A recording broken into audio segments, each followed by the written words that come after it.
အားလုံးပဲမင်္ဂလာပါ iFM မြန်မာ Audio Channel မှာကြိုဆိုပါရစေကျွန်တော်ခုဖတ်ပြပေးမှာကတော့ Haruki Murakami ရဲ့1284ကိုဆရာရင်းမြတ်လင်းဂျပန်ဘာသာမှတိုက်ရိုက်ပြန်ဆိုထားတဲ့စာအုပ်ကိုဖတ်ပြပေးမှာဖြစ်ပါတယ်အခန်း3အေယုမေမေပြောင်းလဲခြင်းခံလိုက်ရသောအမှန်တရားအချို့အေယုမေမေကဖနှက်မပါအသားကက်ချေးဆိုထားသောခြေပလာဖြင့်ပြင်းပြောင်းသောအရေးပေါ်လေကားလေးအတိုင်းဆင်းရရှိလေသည်အမိုးကကင်းမဲ့သောထိုလေကားကလေးအားမြောက်ပြန်လေအေးတို့ကတဝီဝီမြည်ကတွန်းထိုးတက်ခတ်နေပြန်သည်အဆိုပါလေပြင်းတို့ကအောက်ဖက်မှပင်ပြီးတက်ခတ်နေသောကြောင့်မိမိဝစ်ဆင်ထားသောမီနီစကတ်ကလေးသည်လေတစင်းရွက်တိုင်ပေါ်မှဖောင်းကားလာပြီးအပေါ်သို့ဆွဲတင်နေသောကြောင့်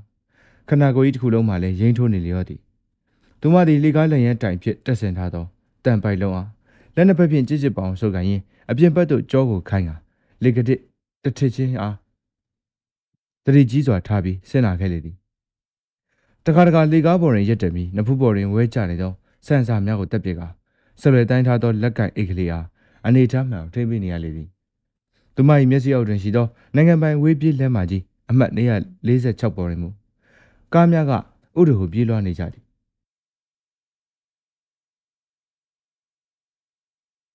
ပြည်တံများဟွန်းတံများလက်ရကိုင်းနိုင်ငံရေးပါတီများ၏လှုံ့ဆော်ရေးရင်များပေါ်မှပြန့်လွင့်နေသည့်ရှေးစစ်သချင်းတံများကွန်ကရစ်သားပေါ်သို့တဒုံဒုံထုရိုက်နေကြသည့်ပြုတ်တူတံများပြင်အခြားသောမြို့ပြ၏ဆူညံတံများကသူမအားလွှမ်းခြုံထားကြလေသည်အဆိုပါဆူညံပေါ်လုံးရိုက်နေကြသည့်အတန်ပေါင်းစုံသည်360ဒီဂရီရှိအရက်လေးမျက်နှာတွင်၎င်းအထက်တွင်၎င်းအောက်တွင်၎င်းလေဟုန်စီးကကခုံမြူးတူနေကြလျောသည်ထိုတံများကိုကြားနေခြင်းမှာပင်နားတွင်စိုးစရာကောင်းကလည်းမရှိဖြစ်နေသောကြောင့်မကြားခြင်းပဲကြားနေရခြင်းအဲမမေဒီတင်မောပေါ်တွင်လှိုင်းမှုသည့်တံကိုခန်းစားနေရတဲ့ကဲ့သို့မူးမိုက်လာကရင်ထဲတွင်ပြုတ်လာပြီးအန်ချလိုက်ခြင်းသည့်စိတ်ပင်ပေါ်ပေါက်လာခဲ့လျောသည်လေကားတိုင်းခဏတစ်ပြုတ်ဆင်းလာမိသည့်အခါအမြန်လမ်းမကြီးဘက်စီသို့ပြန်လှည့်လာသည့်ညညာပြန်ပြီးသောရှောက်လန်းကလေးကိုတွေ့လိုက်ရပြီးထိုရှောက်လန်းကလေး၏အောက်တက်သို့ဆက်ပြီးဆင်းလာခဲ့မိလေသည်ထီထီခွဲထွက်နေသောလေကား၏ဘေးတွင်ကအဝေးပြေးလမ်းမကြီးမှခွဲထွက်ကလူနေငါးတက်တိုက်တစ်လုံးကိုစောက်ထားလေသည်နင်းညွန်အောင်အုတ်ခဲလက်လာကလေးများကိုစီကအယောင်တောက်ပသည့်တယိုးများကင်ထားသည့်အဆောက်အုံကလေးပင်ဖြစ်လေသည်ဒီမှာဘက်စီတို့မျက်နှာမူပြီးဝရဏာကိုတက်ထားသည့်တိုင်ပဒင်းပေါက်တိုင်းကိုစိတ်နေအောင်ပိတ်ထားကြပြီးလက်ကာနှင့်တရုတ်ကက်များကိုခြားထားကြလေသည်မိတို့သောပေါ်ကြောင်ကြောင်ဘိတုကပညာရှင်မျိုးကများအမြန်လမ်းမကြီးကိုဥတိုက်သည့်နေရာတွင်ဝရဏာကိုတက်ဆင်ထားခဲ့သည်ကိုစဉ်းစားလို့မရအောင်ဖြစ်နေရလေရောသည်ထိုဝရဏာလက်တန်းပေါ်တွင်မိသူကများအိယာခင်းစာများကိုနေလန်းပါမိနီသို့ပါတော့လဲဝရဏာတိုင်းတွင်အဝယ်လန်းသည့်ပလတ်စတစ်ကြိုးတန်းများကိုစီတောင်ထားကြလေသည်အချို့သောဝရဏာများတွင်မူပလက်ကလက်ထိုင်များနှင့်အလှဆိုင်ပန်းအိုးများကိုပင်ခြားထားကြလေသည်ထိုပန်းအိုးများမှလည်းဆုတ်ချလျက်ရှိပြီးအယောင်များကမိမ့်မိန်နေကြလေသည်အချို့နေရာများတွင်အရွယ်များနွမ်းကကျွေးကြနေပြီးအညွန့်အောင်တကိုင်းချော်များကထိုးထိုးထောင်ထောင်ဖြစ်နေလေသည်အဲမေမေအဖို့အဆိုပါပန်းအိုးကလေးများအားတနာသလိုတော့ဖြစ်မိလေသည်သို့ပါတော့လဲမိမိသိပြီးသည့်နောက်ပိုင်းတွင်ထိုပန်းအိုးကလေးများပြန်မဖြစ်ခြင်းဒီမှာတော့အမှန်ပင်ဖြစ်လေသည်အရေးပေါ်လေကားမှအတုံးအလွန်နှဲဟန်တူလေသည်နေရာချို့တွင်ပင့်ကိုအိမ်များကရှက်တန်းနေကြလေသည်ထိုပင့်ကိုအိမ်များ၏တောင်ကွေးများတွင်အမဲရောင်ပင့်ကိုကလေးများကတွေ့ကပ်ပြီးဝရိယကောင်းကောင်းနှင့်တားကောင်များဖြစ်သောပိုးမွားကလေးများအလာကိုစောင့်ဆိုင်နေကြလေသည်ထိုပင့်ကိုကလေးများဘက်မှကြည့်လင်မူလုံးလာဆိုင်ပြီးအပင်ပန်းခံနေသည်ဟုမြင်နိုင်ဖွယ်မရှိပေသူတို့သည်မိမိတို့ကျွမ်းကျင်သောပင့်ကိုအိမ်ရက်လုပ်သည့်အလုပ်ကိုလုပ်ပြီးသွားသည့်နောက်ပိုင်းတွင်အခြားရွေးချယ်စရာလို့လဲဘာမှမရှိတော့သည့်အတွက်ရောက်ရအရက်တွင်ငြိမ်ငြိမ်ကလေးရက်ပြီးစောင့်နေုံသာရှိလေသည်ထိုချိန်တော်တွင်ကျမငင်သောပိုးကောင်ကလေးကမိမိဘဝကိုအဆုံးသတ်ကအစာအဖြစ်အသုံးတော်ခံလာပေးလိမ့်မည်တက်ရှိတိုင်းခန္ဓာကိုယ်အတွင်းတွင်ဘယ်ချိန်၌ဘလို့အဆုံးသတ်ရမည်ဆိုတော့ DNA ခေါ်ဇညွှန်းများကအသင့်ပါရှိပြီးဖြစ်ကြလေသည်သူတို့တွင်မျက်စိလေလမ်းမှခြင်းမျောလင်းချက်ကုံဆုံးခြင်းနောင်တရခြင်းစသည်တို့လည်းကင်းရှင်းလာပေသည်တက္ကဗေဒဆန်သည့်တန်တရားများကျေဝဆရာတိုက်ခိုက်မှုများလည်းမရှိကြပေမိမိမှမူထိုပင့်ကိုကလေးများနှင့်လုံးဝခြားနာခဲ့လေသည်ရည်ရွယ်ချက်တစ်ခုအတွက်အဝေးပြေးလမ်းမကြီးဘေးရှိအရေးပေါ်လေကားတစ်ခုပေါ်တွင်ခက်ခက်ခဲဆင်းသက်နေရပေသည်ကိုပေါ်တွင်တွေ့ကပ်နေသောပင့်ကိုမြင်များကိုခါထုတ်ရင်းကြက်တီအကင်းမဲ့လာသောပန်းအိုးအညံ့စားများကိုငေးကြည့်နေခဲ့ရပေသည်မိမိမှာပြားပန်းခက်မြပြားများနေရလေသည်ထို့ကြောင့်လည်းမိမိဖြစ်နေခြင်းပင်ဖြစ်ပေသည်အဲမေမေသည်လေကားတိုင်းဆင်းလာရင်းကအုတ်စုဂီတာမဂီအကြောင်းကိုတွေးနေခဲ့လေသည်အစာပိုင်းတွင်သူ့အကြောင်းကိုတွေးရန်စိတ်မကူးခဲ့တော့လဲဖြတ်ခနဲခေါင်းထဲတွင်ပေါ်လာပြီးသည့်နောက်ပိုင်းတွင်တွေးပြီးရင်တွေးခြင်းဖြစ်ကအတော်မတန်နိုင်အောင်ဖြစ်နေမိလေရောသည် ထာမာကာကီဒီအယုံမဲမဲအထက်တန်းကျောင်းသူဘွားကကျောင်းနေပဲတငယ်ချင်းဖြစ်ပြီးဘောလုံးပြော့တင်းတဲ့အတင်းတင်းတို့အတူဝင်ရောက်ခဲ့သူဖြစ်လေသည်အတင်းသားအချင်းချင်းမို့နေရာအတော်များများတို့အတူရောက်ခဲ့ပြီးအလုပ်တော်တော်များများအတူလုပ်ဖြစ်ခဲ့ကြလေသည်ထို့အတွင်း lesbian ခေါ်မိန်းမချင်းလိန်စိတ်မွန်သည့်အလုပ်နှင့်ခက်ဆင်ဆင်တူသည့်အလုပ်မျိုးကိုလုပ်ဖို့ခဲ့ကြလေသည်လူရသည်အပျော်ခီးထွက်ခဲ့ကြခြင်းကရင်တစ်ခုတည်းပေါ်တွင်နှစ်ယောက်တူအိတ်ခဲ့ကြဘူးလေသည်ထိုစဉ်ကမိမိတို့ရောက်သွားသောတဲခုခန်းမှာတင်တစ်ခုခွဲခန့်သာဆန်သောအခန်းကျင်းကလေးတစ်ခန်းကိုသာရရှိခဲ့သောကြောင့်ဖြစ်လေသည်ကရင်မော်ရင်သူတို့နှစ်ယောက်စလုံး၏ခန္ဓာကိုယ်ပေါ်ရှိအစိပ်ပိုင်းအလုံးကိုကင်တွယ်ကြည့်ခဲ့ကြလေသည်လက်စဘီယန်ဆန်ဆန်မဟုတ်တော့လဲစူးစမ်းလိုသည့်စိတ်ကိုအခြေခံကကင်တွယ်မိခဲ့ကြခြင်းပင်ဖြစ်လေသည်ထိုချိန်ကမိမိတို့နှစ်ယောက်စလုံးမှာရီးစားလဲတစ်ခါမှမထားဘူးကြသေးသည့်အပြင်လိမ်မိုင်းဆိုင်ရာအတွေ့အကြုံမျိုးလဲလုံးဝမရှိခဲ့ကြသေးပြီထိုစဉ်ကကြုံတွေ့ခဲ့ရသောအတွေ့အကြုံများသည်အလွန်ထူးဆန်းပြီးလေးနက်သောအတွေ့အကြုံများဖြစ်ခဲ့သည့်အတွက်ယနေ့ထက်တိုင်မျက်စိထဲတွင်ဆွဲနေစေပင်ဖြစ်လေသည်အရေးပေါ်လေကားအတိုင်းဆင်းလာရင်ထာမာကီဝလစ်စလစ်ကိုလုံးကလေးကိုတွေးနေရင်ကအယုံမမဲရင်ထဲတွင်ဘလောင်စုကပူတက်လာခဲ့လျောသည်သူမ၏ဝိုင်းဝန်းပြောင်လက်နေသောနိုဒီကောင်းကလေးပါကျဲကျဲကလေးပေါက်နေကြသောစီးခုံမွေးများမိုးမောက်ကနောက်ဘက်သို့ကားနေကြသောတင်ပစုံကြီးများခက်ခဲခဲရှာကြည့်ခဲ့ရသောကလိုက်တိုရစ်ကလေးပုံမှန်တရံတို့မှာယနေ့ထက်တိုင်မျက်စိထဲတွင်ကွက်ကွင်းကွင်းပေါ်နေကြစေပင်ဖြစ်လေသည်ထိုကဲ့သို့လက်လက်ဆက်ဆက်ကြီးပင်ရှိနေစေဖြစ်သောအတွေ့များနောက်သို့လိုက်ပါနေမှပင်ဂျာနာချက်၏စင်ဖိုနီယာတာလေမုတ်တူရီယာတန်တို့ကနောက်ခံတည်းလားမြိုင်ဆိုင်စွာပေါ်လာခဲ့ကြလျောသည်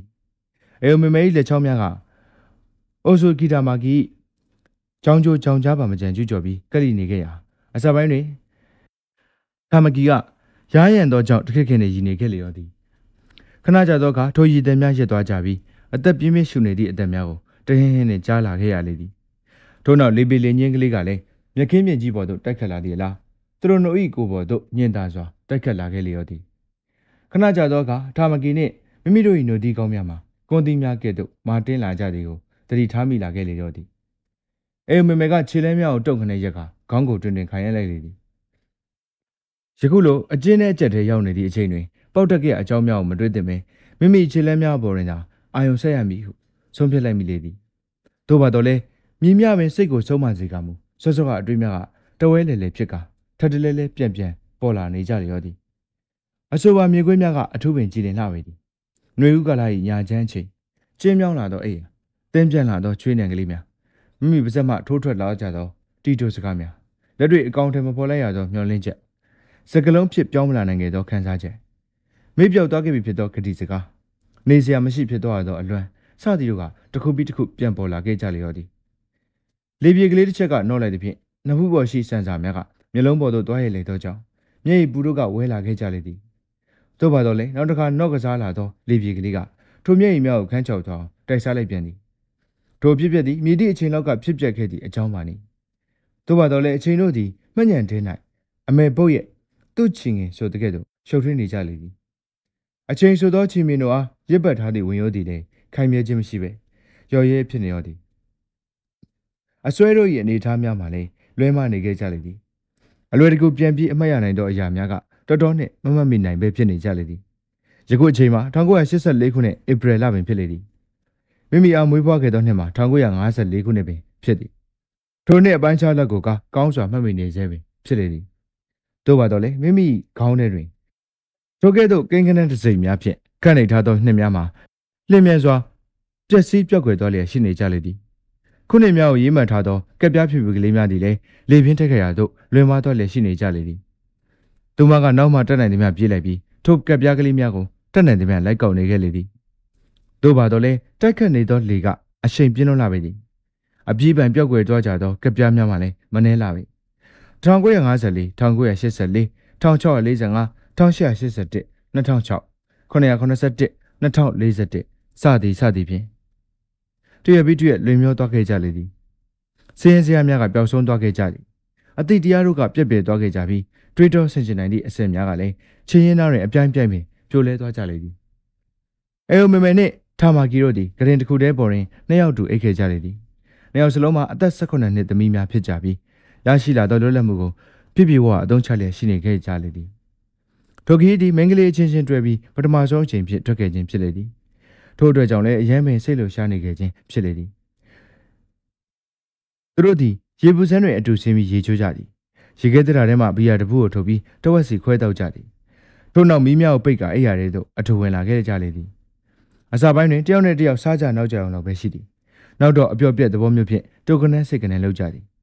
တစ်ချိန်တွင်ထာမကီကလက်ကိုဆန့်ကာညဝေအင်ကြီးအစားဝတ်ထားသောနိုင်လွန်အင်ကြီးပါပါအပေါ်မှာအုပ်ပြီးအဲမမေ၏နှုတ်ုံကလေးကိုဆုပ်ကင်လိုက်သည်အဲမမေ၏ဒီကိုယ်လုံးမှာတက်လိုက်တဲ့ကဲ့သို့ရှင်ကနေဖိန်ကနေခံစားလိုက်ရလေသည်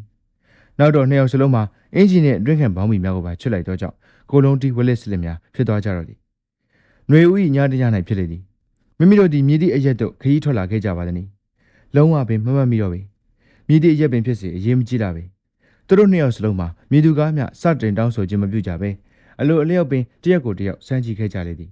။အပျော်တဝက်တကယ်တဝက်သဘောမျိုးပင်ဖြစ်ကြလေသည်။တရက်ကိုတယောက်ဆိုင်ကြည့်ကြသည်၊ကင်တွယ်ကြသည်၊ပုတ်တက်ကြသည်၊မွေပေးကြသည်။ရှာပြားကိုတုံးပြီးရွကလေးရက်ကြည့်ကြသည်။တယောက်ကတေးသေးကိုကိုဖြစ်ပြီးကျန်တယောက်ကဝဝကေကလေးဖြစ်နေသည်။နှုတ်သီးကကြီးပြီးဆူထွက်နေသည်။အေယုမေမေကအရက်မြင့်မြင့်ပိန်တွယ်တွယ်ဖြစ်တော့လေနှုတ်ုံကကြီးမားခြင်းမရှိလာပေ။ထာမကီရမူတမင်ပိန်အောင်အစားလျှော့စားနေသည်ဟုဆိုလေသည်။သို့တော်လည်းလက်ရှိကိုလုံးကိုပေါက်မှာအနေတော်ပင်ဖြစ်သည်ဟုအေယုမေမေကဆိုလေသည်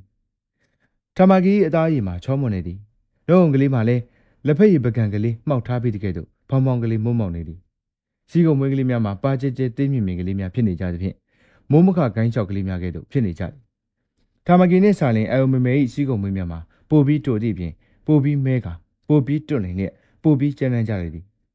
တရက်ကိုတယောက်ကင်တွေကြည့်ကြပြီးမြည်သည့်နေရာမှမြည်တို့ခံစားရသည်ကိုအတိချင်းဖလှယ်ကြသည်တူသည့်နေရာများရှိတဲ့ကဲ့သို့ကွဲပြားသည့်နေရာများလည်းရှိကြလေသည်လက်ညှိုးကိုစီကိုဆန့်ထုတ်ပြီးကလိုက်ဒရိုစ်အတက်ကလေးများကိုပုတ်တက်ကြည့်ကြပြန်သည်နှစ်ယောက်စလုံးမိမိကိုယ်ကိုကျေနပ်အောင်စမ်းကြည့်ဘူးကြသည်အချင်းချင်းပင်ဖြစ်လေသည်သို့ပါတော့လေသူတစ်ပါးကစွပေးခြင်းကလွန်စွာကွာခြားလာပေသည်အောင်မိမေကအစင်းကိုရက်တန်ကခေါင်းကိုတွတ်တွတ်ခေါင်းရမ်းလိုက်လေသည်အသက်ကိုပြင်းပြင်းရှူသွင်းလိုက်ပြီးလက်ရမ်းတန်ပိုင်လုံးကိုကြစ်ကြစ်ပအောင်ဆုပ်ကင်လိုက်သည်ယခုအချိန်တွင်အောက်တန်းကျသည့်အကြောင်းများတွေးမနေသင့်ဟုလည်းမိမိကိုယ်ကိုစုံမမိလိုက်ပြန်သည်လှေကားအဆင်းခြေလဲများကိုသာကြက်ကြက်ကြီးအောင်ဆက်ရပြီးတော့မိမိဆင်းလာသည်မှာလည်းခရီးတဝက်ပင်ကြော်လောက်ပြီဟုခံမှန်းကြည့်လိုက်သည်တို့ဖြစ်သည့်တိုင်ဆုညံတန်များကယခုအထိပွက်လောရက်နေကြပါသည်ဒေပြင်းများကဆက်လက်ပြီးတဟူးတိုက်နေကြပါသည်ထိုဖြစ်ရများသည်မိမိအားစော်ကားနေရခြင်းဖြစ်သည်အပြစ်ဒဏ်ခတ်နေခြင်းဖြစ်သည်ဟုယူဆလိုက်မိလေသည်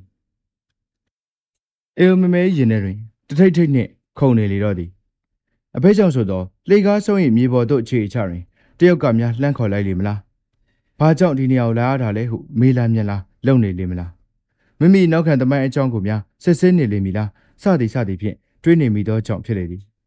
ထိုအခါမိမိကအမြဲလန်းတွင်တက္ကစီငှားစီးလာရင်ကားကျက်ပြီးလမ်းပိတ်နေသောကြောင့်ယခုကဲ့သို့အရေးပေါ်လေကားမှဆင်းလာခဲ့ရခြင်းဖြစ်ကြောင်းမြို့ထဲတွင်အချိန်မီသွားစရာကလည်းအရေးတကြီးပေါ်ပေါက်ခဲ့သောကြောင့်ဖြစ်ကြောင်းအသေးစိတ်ရှင်းပြပေးနေရပေအောင်တော်မူအေယုမေမေဖို့စိတ်နှောက်ယှက်ဖြစ်စရာမျိုးကိုတက်နိုင်သမျှရှောင်ရှားလိုမိပေသည်အထူးသဖြင့်ယခုနေကဲ့သို့အချိန်မျိုးတွင်ဖြစ်လေသည်ကံကောင်းထောက်မှစွာပင်မိမိအောက်သို့ရောက်သောအခါတယောက်မျှစောင့်ကြည့်နေသည်ကိုမတွေ့ခဲ့ရပေမြေပေါ်သို့ရောက်သည်နှင့်အေယုမေမေကကျိုးတန်းအိတ်ထဲမှဖနက်ကိုထုတ်ကာစီးလိုက်လေသည်လေကားအောက်သည်အမှတ်246လမ်းမကြီးအဆန်လန်းနှင့်အစုံလန်းနှစ်သွယ်ကတစ်ဖက်တစ်ချက်မှညှက်ထားခဲ့လေသည်ထိုနေရာသည်ပစ္စည်းဟောင်းများစုပြုံသိမ်းဆည်းထားသည့်နေရာလက်တစ်ခုဖြစ်နေပေသည်ဘေးဘက်လေအားသွပ်ပြားများဖြင့်ကာရံထားပြီးအထဲတွင်တက်တိုင်အချို့ကတုံးလုံးပက်လက်ပြန်ကျဲနေကြလေသည်ဆောက်လုပ်ရေးတစ်ခုခုကကြံငယ်သောပစ္စည်းများဖြစ်ပုံရလေသည်တန်ကြီးများကအလင်းလေးတက်နေကြလေသည်တောင်ကွေးတနေရာတွင်မူအပြန်အောင်ဗနိုင်းဆမိုးထားသောတဲကလေးတစ်ခုကိုတွေ့လိုက်ရသည်တဲတွင်ဖောင်းကားနေသောမွေခွန်အေကြီးသုံးလုံးကိုစင့်ပြီးထပ်ထားသည်ကိုတွေ့လိုက်ရလေသည်အထဲတွင်မြည်သည့်အရာများထည့်ထားသည်ကိုမသိရဘဲမိုးရီမစိုးစေရန်အတွက်ပလတ်စတစ်အကြည့်ပြားဖြင့်ဖုံးအောင်ထားလေသည်ဆောက်လုပ်ရေးလုပ်ငန်းတစ်ခုမှမသုံးမဲကျန်နေခဲ့သောပစ္စည်းများဖြစ်ကြပြီးအပြင်သို့တဲထုတ်သွားရန်မှာအလုတ်ပိုးဟုယူဆထားသောကြောင့်ဒီအတိုင်းချထားခဲ့ကြခြင်းဖြစ်နိုင်လေသည်အမိုးအောက်တွင်စုပ်ပြဲနေသောဂျက်ထူဖာကြီး3-4လုံးကိုတွေ့လိုက်ရလေသည်ရေတံပလင်းအချို့ကာတွန်းစာအုပ်အဟောင်းအချို့ကိုလည်းပြန့်ကျဲနေသည်ကိုတွေ့ရသည်မှာတပါအခြားမြည်သည့်အရာကိုများမတွေ့ရပေကုန်းတိုင်းမှဈေးဝယ်လာသောကြွကြွအခွန်တစ်လုံးနှလုံးကိုသာလေယူရာနောက်သို့ခုံပေါက်ပြေးလွှားနေကြသည်ကိုတွေ့နေရလေသည်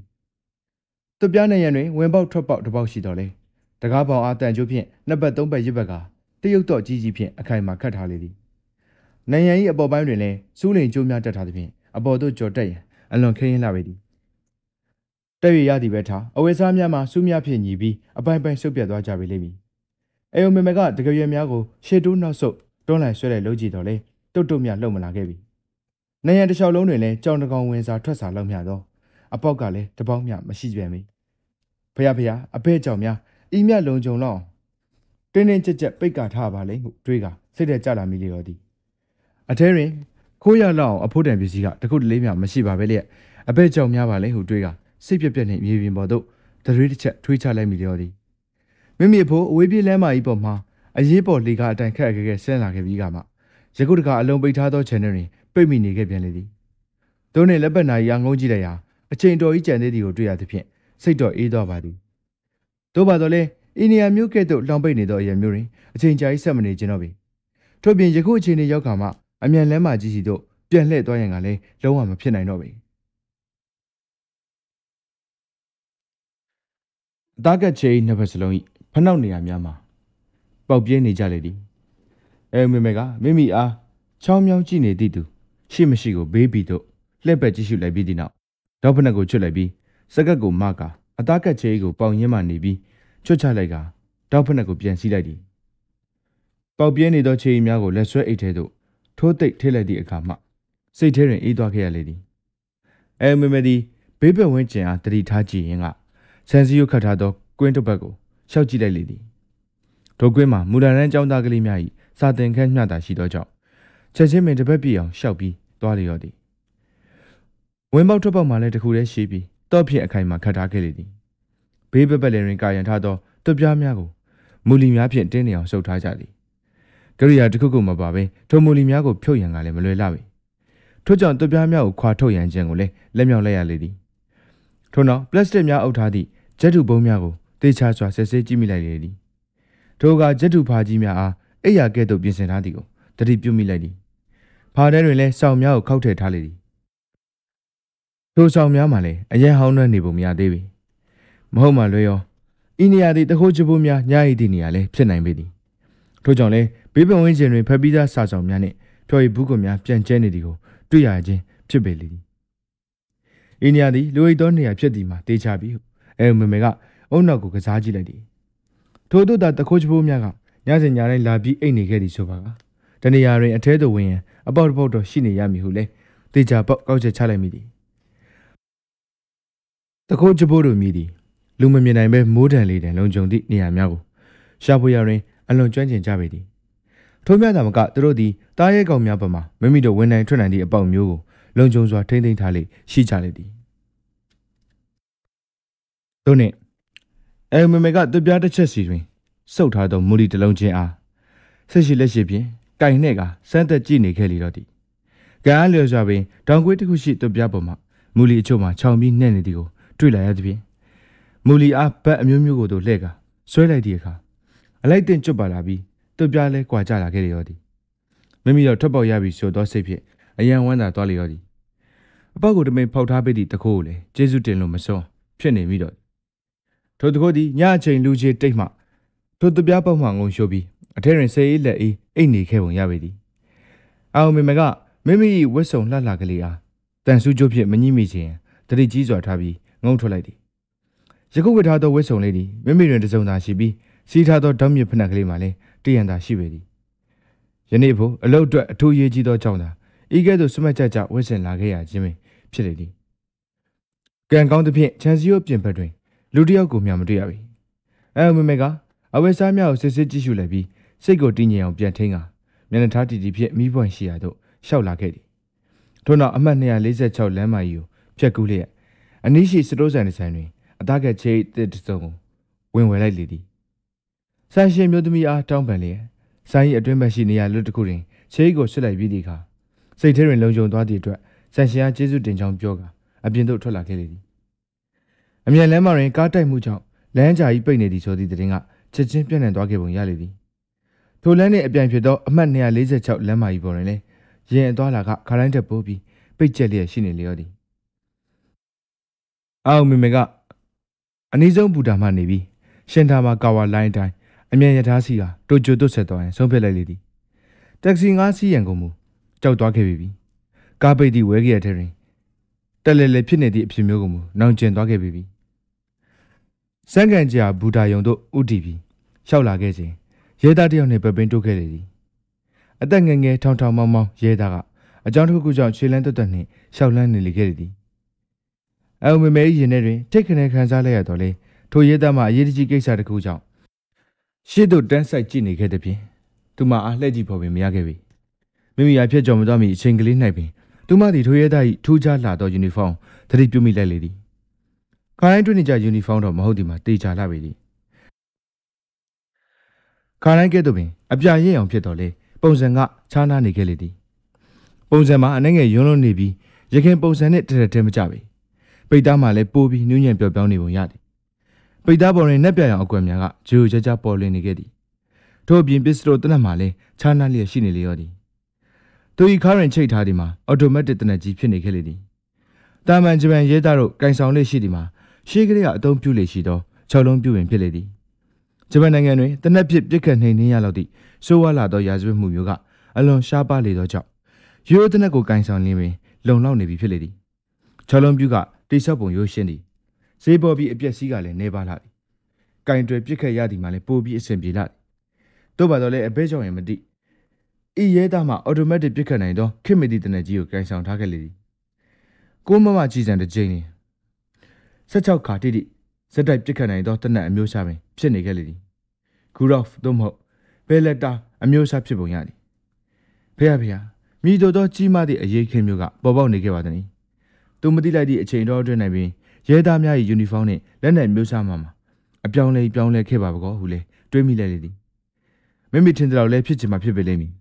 အောင်မေသည်တရင်စာတွင်ပါသောနေ့စဉ်အပြက်များကိုအမြဲပင်ကြည့်ရစိုက်ဖက်လေရှိပေသည်တခုခုအရေးကြီးသည့်အပြောင်းလဲမျိုးပေါ်ပေါက်ပါကချက်ချင်းပင်တရင်စာတွင်ပါလာတတ်သည်မဟုတ်ပါလားထို့ပြင်သူမသည်ရဲသားများ၏ဝေစားများကိုအမြဲဆိုတဲ့ကဲ့သို့ဂရုစိုက်ပြီးလေ့လာနေတတ်ပေသည်ထိုနေ့မနက်ဒီရဲသားအားလုံးမှာခါတိုင်းဝင်နေကြယူနီဖောင်းခက်ကြမ်းကြီးများကိုဝတ်ဆင်ထားပြီး6လုံးပြိုဟောင်းကြီးများကိုချိန်ထားကြသည်မှာတေချာလာပေသည်အတော့ကိုထူးခြားလျက်ရှိနေလေရောသည်တို့တိုင်အောင်လဲသူမတွင်ထိုเจ้าအကြာကြီးငိုင်ပြီးစဉ်းစားနေရလောက်အချိန်ကလည်းမရှိပေအခြားအရေးတကြီးလှုပ်ဆောင်စရာကိစ္စကလေးကလည်းရှိနေသေးပေသည်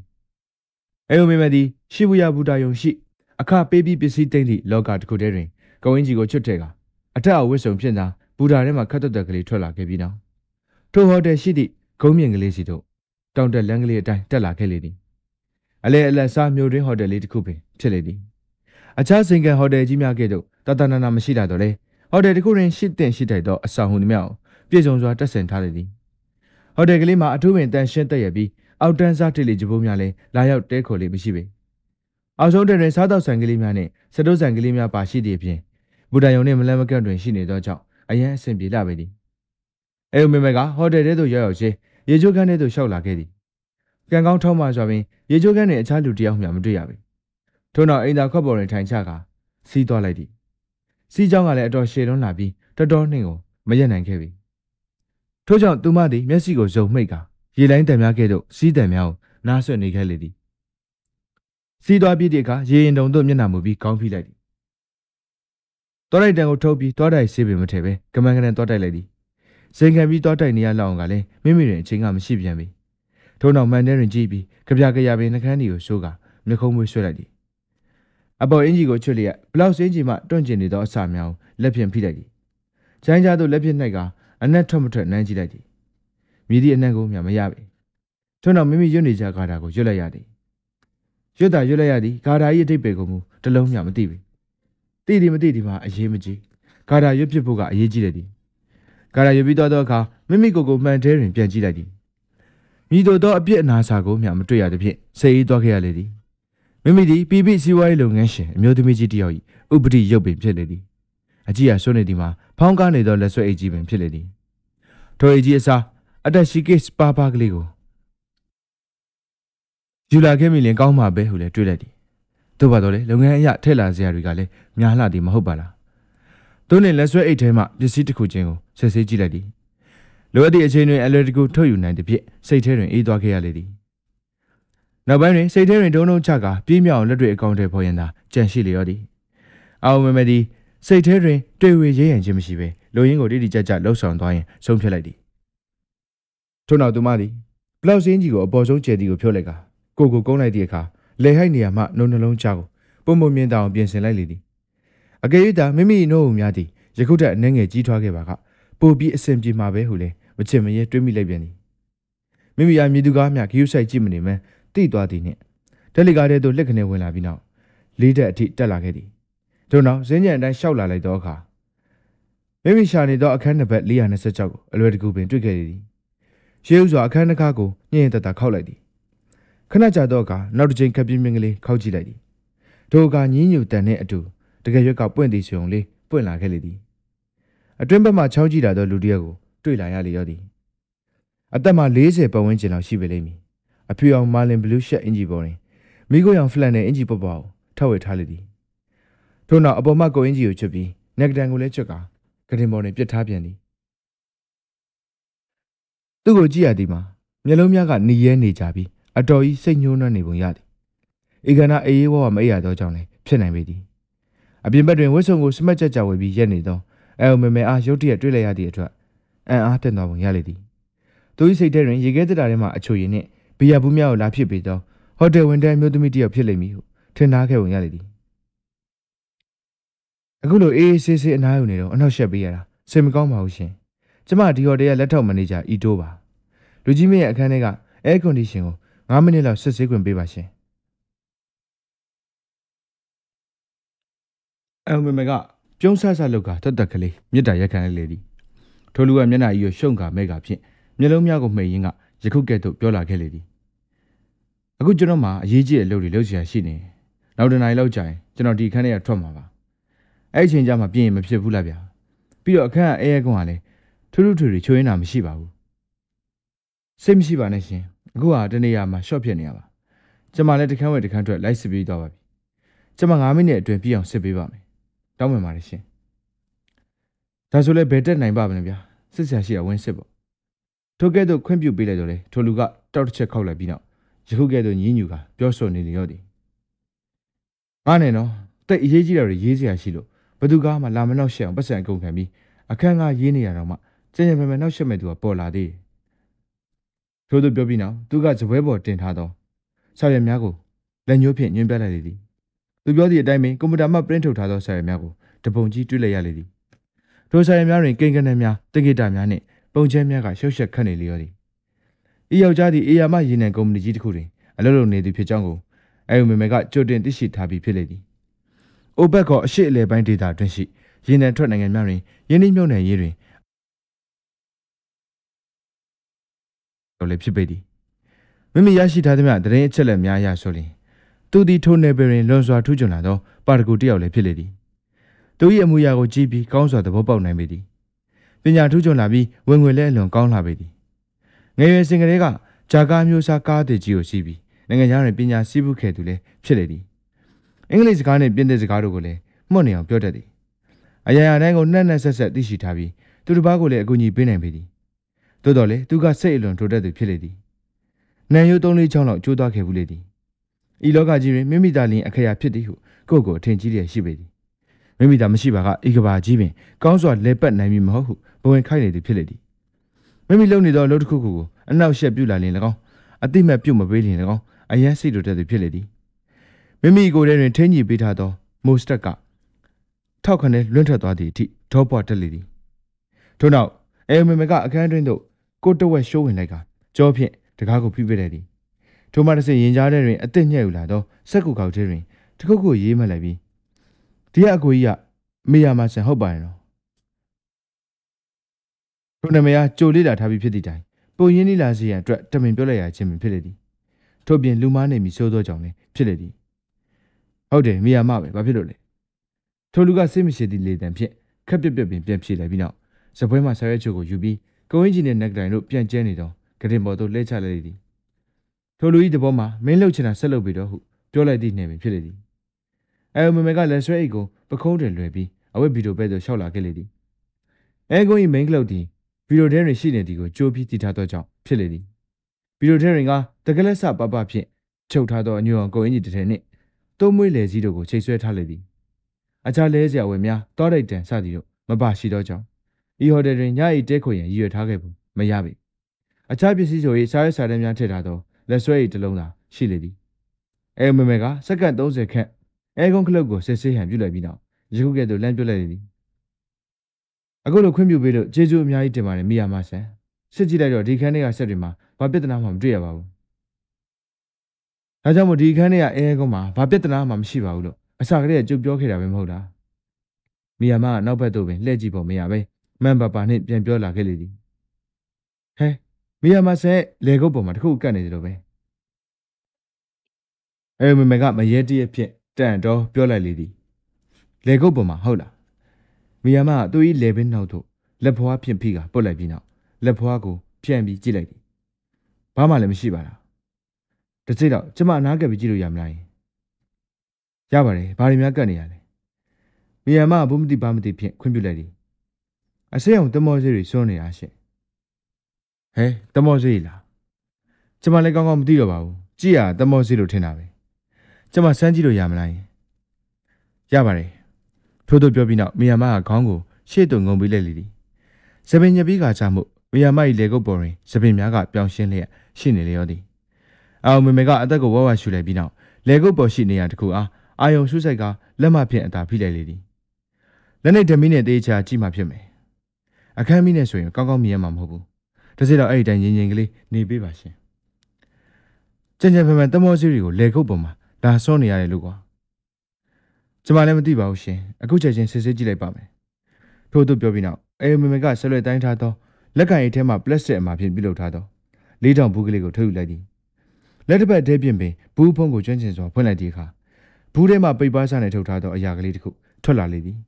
ပိတ်ပါးစားကလေးအားဖြန့်ထုတ်လိုက်သည့်အခါဇာကနာကဲ့သို့ချွန်တက်သောကိရိယာလေးတစ်ခုတွေ့ရလေသည်မေကိုယ်တိုင်တီထွင်ထားသောစေတုအပ်အသေးစားကလေးပင်ဖြစ်လေသည်သိမြင်လာသောအချောင်းကလေးများမကြိုးစီရန်အတွက်နုညံလာသောဖော်တုံးကလေးတွင်အဖျားကိုစိုက်ထားလေသည်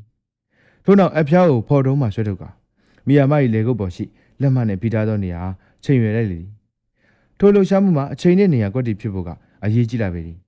အနှဲငယ်လွဲချော်သွားခဲ့ပါကမိမိကြိုးပမ်းခဲ့သမျှတဲတဲရည်သွန်တဲ့ကဲ့သို့အလဟတ်တဖြစ်သွားပြီလိမ့်မည်ဘယ်ချိန်ထိလုံနေမှာလဲမကြလွန်းဘူးလားထိုလူကအောက်မှနေပြီးစိတ်မရှိသေးလေတံဖြင့်ပြောလိုက်လေသည်စိတ်မရှိပါနဲ့ရှင်ချက်ချင်းပြီးတော့မှာပါစိတ်ထားစမ်းပါရှင်မကြခင်ပြီးတော့မှာပါဟုသူမကစိတ်ထဲမှာနေပြီးထိုလူကပြောလိုက်လေသည်နောက်ထပ်နည်းနည်းလောက်သာစောင့်ပေးပါနောက်ပိုင်းမှာဘာကိုမှမစမ်းစားတော့ရင်လည်းရပါပြီရင်းနှံချက်တဲ့လုပ်ငန်းတို့ဒီဇယ်စီရဲ့ဈေးကွက်တို့ရင်းနှီးမြှုပ်နှံမှု၄လပတ်အစီရင်ခံစာတို့ဘာရင်းကိုတွားမဲ့လင်းရင်ကြိုတင်လက်မှတ်တို့အထက်ရာရှိနဲ့ရေးစားအသက်ကလေးတို့ကိုပေးဖို့လက်ဆောင်တို့ဘာဆိုဘာမှမစမ်းစားတော့ခြင်းလည်းရပါပြီအဲ့ဒီအကြောင်းတွေကိုအသေးစိတ်လိုက်စမ်းစားနေပြင်ပန်းပါရရှင်ခဏလောက်ပဲစောင့်ပေးပါအခုကျမလုပ်ရမယ့်အလုပ်ကိုအာယုံစိုက်ပြီးလုပ်နေရတာမို့အနောက်ရှက်မပေးဖို့တောင်းပန်ပါတယ်သူမနေရာကိုအတိအကျသတ်မှတ်လိုက်သည်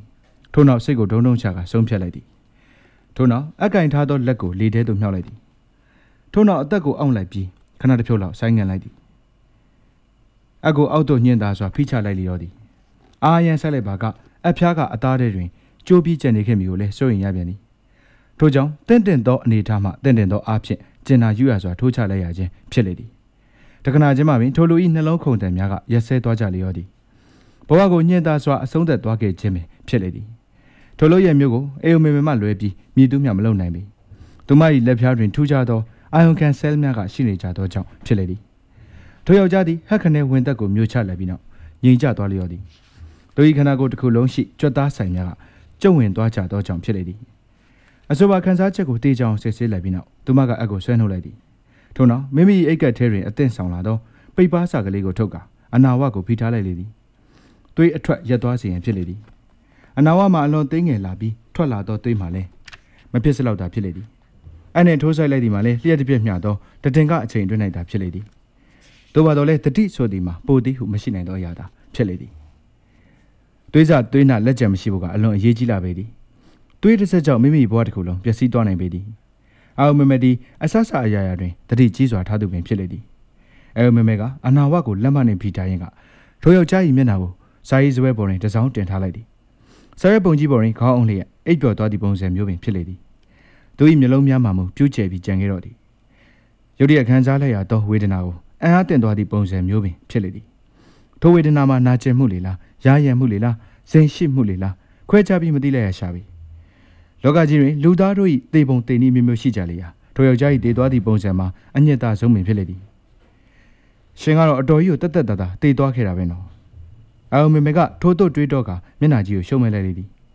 တိတ်ကိုလွယ်လွန်းလှပါလားရှင်အမှန်တိုင်းပြောရင်နံပါတ်5တန်တုတ်ကြီးနဲ့နေရုံ2ချောင်း3ချောင်းလောက်ကျိုးသွားရအောင်ရိုက်ပြီးမချိမဆန့်ခံစားရင်းနဲ့တေးသွားခဲ့စေချင်တာရှင်ကအဲ့လိုတေးချင်းမျိုးနဲ့သာထိုက်တယ်နဲ့ကြွက်ဆုပ်လိုလူမျိုးပဲရှင်မိမကိုရှင်ရိုက်ခဲ့တဲ့ပုံစံမျိုးလေကံမကောင်းချင်တော့ကျမမှအဲ့လိုမျိုးရွေးချယ်နိုင်လောက်တဲ့လွတ်လပ်မှုမျိုးကမရှိခဲ့ဘူးကျမမှကရှင်လိုယောက်ျားမျိုးကိုတက်နိုင်တဲ့မြဘဝတစ်ပါးကိုအရောက်ပို့ပေးရမယ်ဆိုတဲ့အမိန့်ပဲရှိတယ်လေစောစောကရှင်းရှင်းတန်တန်မမကြီးရှိသေးတာပဲအခုတော့ရှင်သေးသွားခဲ့ပြီမဟုတ်လားကိုတေလို့တေမှမသိတဲ့တေနီးမျိုးနဲ့တေသွားခဲ့ပြီပေါ့ရှင်ရဲ့ချင်းလင်းတွေကတေမင်းနိုင်ငံဘက်ကိုခြာနှင်းသွားခဲ့ပြီပေါ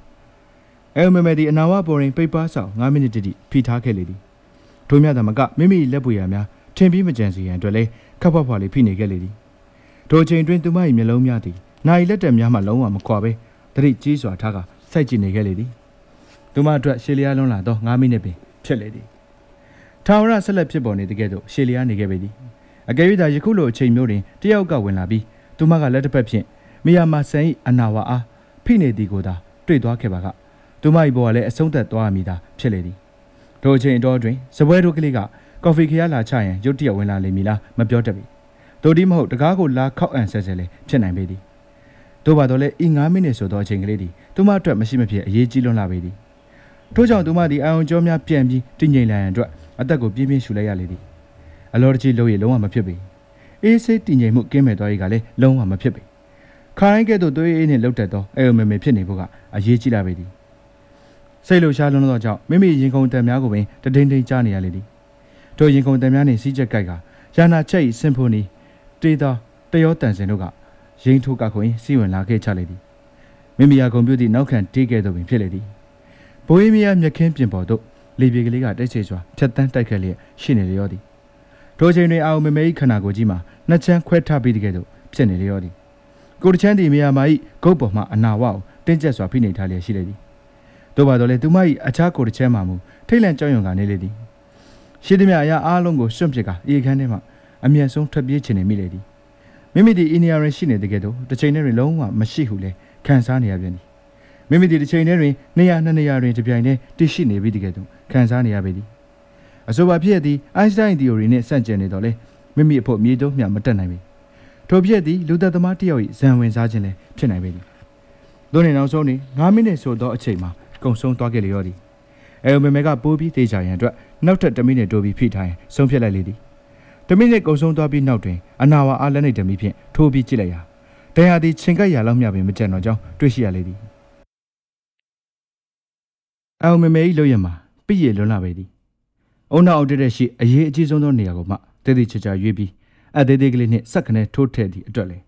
မြည်သည့်လက်ဆက်လက်နာများမကြန့်ရှိတော့ပဲစပွဲတွင်လှုပ်လို့ရင်းစိတ်ဖိစီးမှုများသည့်အတွက်ရုတ်တရက်နှလုံးလေရိုက်ပြီးတည်ဆုံးသွားသည့်ပုံစံမျိုးအားဆရာဝန်ကြီးများကအထင်ရအောင်စနစ်တကျဖန်တီးခဲ့ခြင်းပင်ဖြစ်လေသည်မြည်သည့်ဆရာဝန်ကမျှခွဲစိတ်စစ်ဆေးရန်လိုအပ်မည်ဟုအကြံပြုလိမ့်မည်မဟုတ်တော့ပေယခုကဲ့သို့တမင်ရွယ်ပြီးလှုပ်ကြံခြင်းခံလိုက်ရသောထိုယောက်ျားသည်အသက်ရှင်နေခဲ့စဉ်ကအလုတ်ကိုအလွန်ကျွံလုပ်သူဖြစ်လေသည်ထို့ကြောင့်လဲဝင်ငွေကတောက်တော်လေးဖြစ်ကအကောင်းစားအယ်မာဝစ်ဆုံကြီးကိုဝေးပြီးဂျာကားကဲ့သို့စိန်ခံကားကြီးကိုစီးနေခဲ့ရတော့လေနောက်ဆုံးတွင်အဆိုပါစီးစိမ်ဥစ္စာတို့သည်မြည်တို့မျှသုံးမရပဲအချင်းနှင့်ပင်ဖြစ်ကုန်ကြလေရောသည်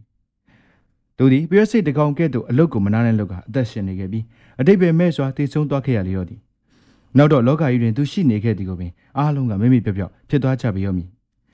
ငငယ်ရွယ်နဲ့တည်သွားလို့နှမျောဖို့ကောင်းလိုက်တာဟဲ့ဟုပြောချင်လည်းပြောကြပေလိမ့်မည်တို့ဒီမဟုတ်သူ့အကြောင်းကိုဘာမှမပြောဘဲမိမိပြော့ပြော့ဖြစ်သွားခြင်းလည်းဖြစ်သွားပေလိမ့်မည်အောင်မေမေသည်အိတ်ကက်ထဲမှဖော်တုံးကလေးကိုထုတ်ယူပြီးအဖျားကိုထိုးပေါ်တုံးနဲ့ထိုးဆိုင်ကဆေးထုတ်ပိုက်ကလေးအားပိတ်ပါဖြင့်ပြန်ပတ်လိုက်ပြီးပလတ်စတစ်ဘူးထဲသို့ပြန်ထည့်လျက်ထိုဘူးကိုလက်ဆွဲအိတ်ထဲသို့ထိုးထည့်လိုက်လေသည်ထို့နောက်ရေချိုးခန်းသို့သွားကတပတ်တစ်ထည်ဖြင့်မိမိလက်ပွေရာများကိုလိုက်တော့ရပြန်သည်မိမိလက်ရများကျန်နိုင်မိအဲကွန်ကလပ်တကားဘူးလေသည်တို့ကိုတုပ်ပြီးသွားသည်နှင့်ထိုတပတ်ကိုရေချိုးခန်းထဲသို့ပြန်ထည့်ထားလိုက်သည်ထို့နောက်ကော်ဖီအိုးတင်ထားသောလင်မန်းကိုလည်းရန်ဒါဘေးတွင်ပို့ထားလိုက်သည့်အတွက်စပွဲတို့ကောင်လေးကထိုအိုးကိုပြန်ယူရန်တကားလာခောက်เสียမလို့တော့ပေသို့ဆိုရင်မိယာမတင်နေသည့်အကြောင်းအားနောက်တစ်နေ့ချက်ကောက်အချိန်နောက်ပိုင်းတွင်တန်ရှင်းလုပ်သည့်မိန်းမများအခန်းထဲသို့ရောက်လာမှသာတွေ့ရှိသွားကြလိမ့်မည်မိယာမကညပိုင်းစည်းဝေးသို့ရောက်မလာသည့်အတွက်သူ၏မိတ်ဆွေများကအခန်းသို့တယ်လီဖုန်းလှမ်းဆက်ပြီးမေးကြပေလိမ့်မည်တယ်လီဖုန်းခေါင်းလုံးကတကွန့်ကွန့်မြည်နေသည့်တိုင်စကားပြောခွက်ကိုလာကင်မိသူတယောက်မျှမရှိဘဲဖြစ်နေလိမ့်မည်ထိုအခါဟိုတယ်မန်နေဂျာထံသို့တယ်လီဖုန်းဆန်းဆက်ပြီး မိယာမအခန်းတကာအားအတင်းဖြတ်ပြီးအစစ်ခိုင်းကျင်နဲ့ခိုင်းကြပေလိမ့်မည်မခိုင်းပဲလဲနေကျင်နေပေလိမ့်မည်နောင်ခါလာနောင်ကာစေဟူသာသဘောထားလိုက်ရလေရောသည်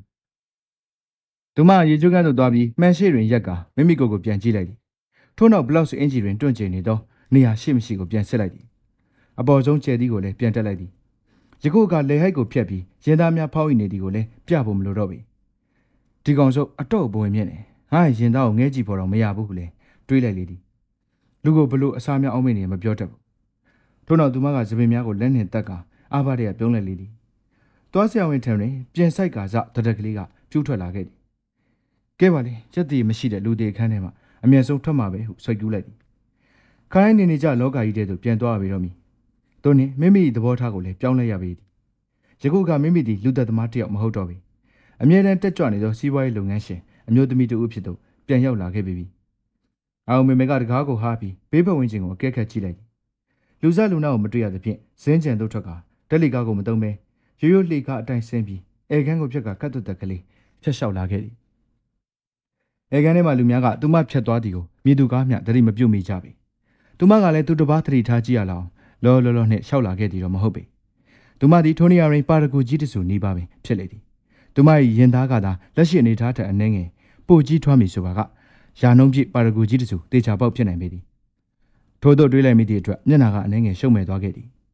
နောက်မှမတက်နိုင်ပါဘူးလေဖျားပေးတဲ့ခန္ဓာကိုယ်အနေထားတိုင်းကြုံသလိုစကန်းဆက်သွားမှာပေါ့ဟုယတိပြက်ဆုံးဖြတ်လိုက်လေတော့သည်အသုံးပြပါပြီအခန်းလေးကိုဆက်လက်ဖတ်ပြပေးပါမယ်ခင်ဗျာအခန်းလေးတင်းကော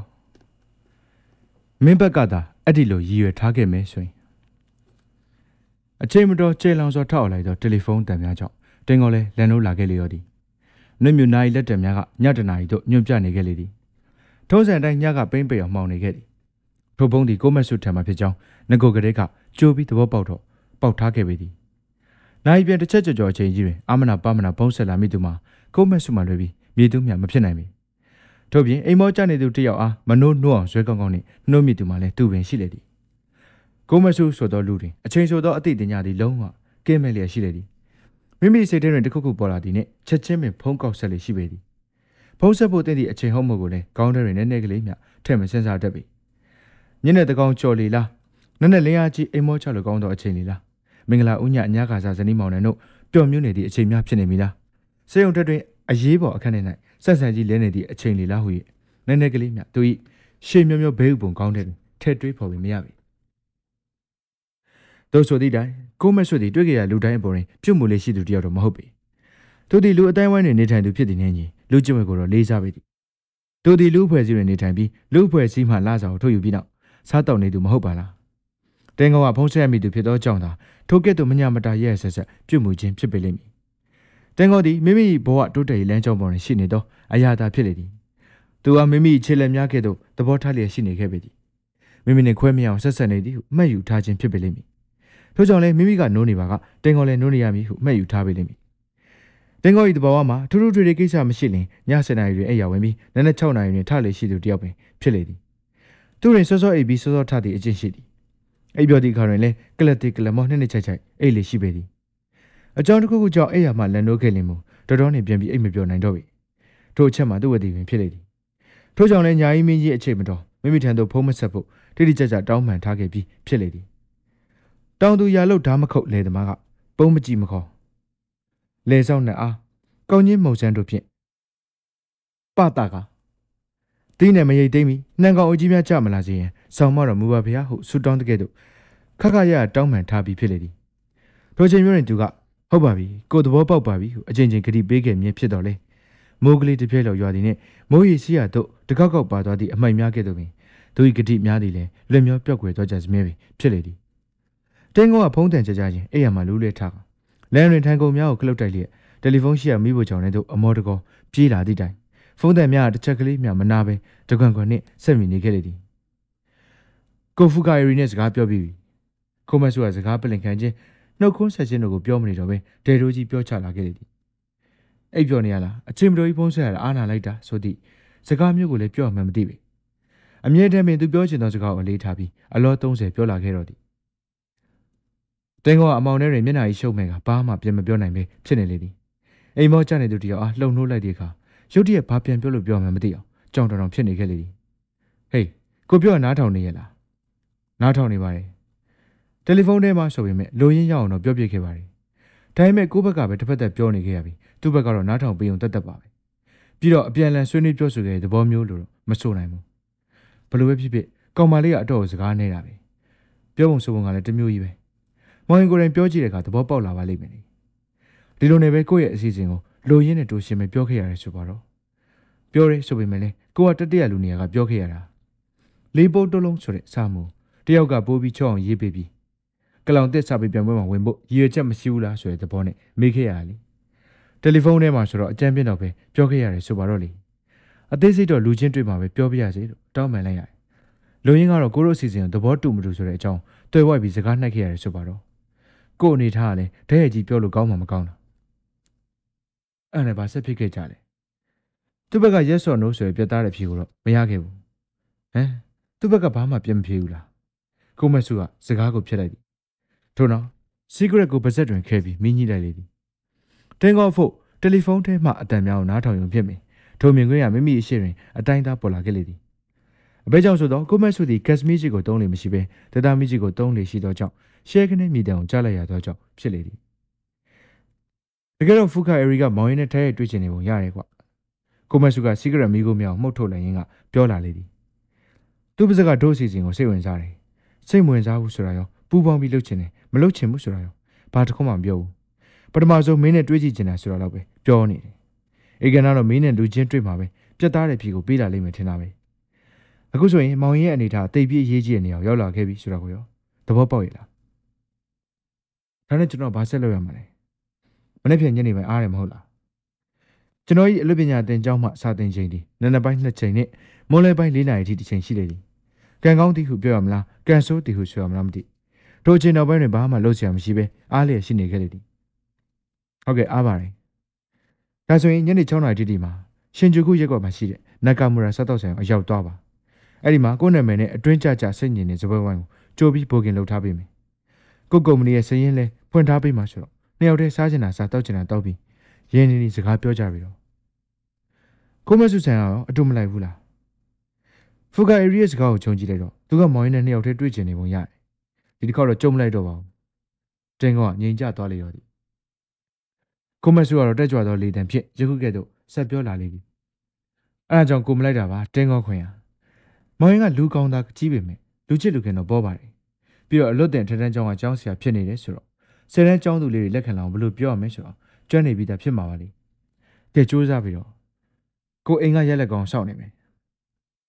ခဏတော့စောင့်မအောင်ဗျာအခုစကားကခမရဆလာတာမဟုတ်လားလုံးဝမလို့ဘူးဆိုတော့ကျွန်တော်ဘက်ကအဖြေမပေးရသေးဘူးလ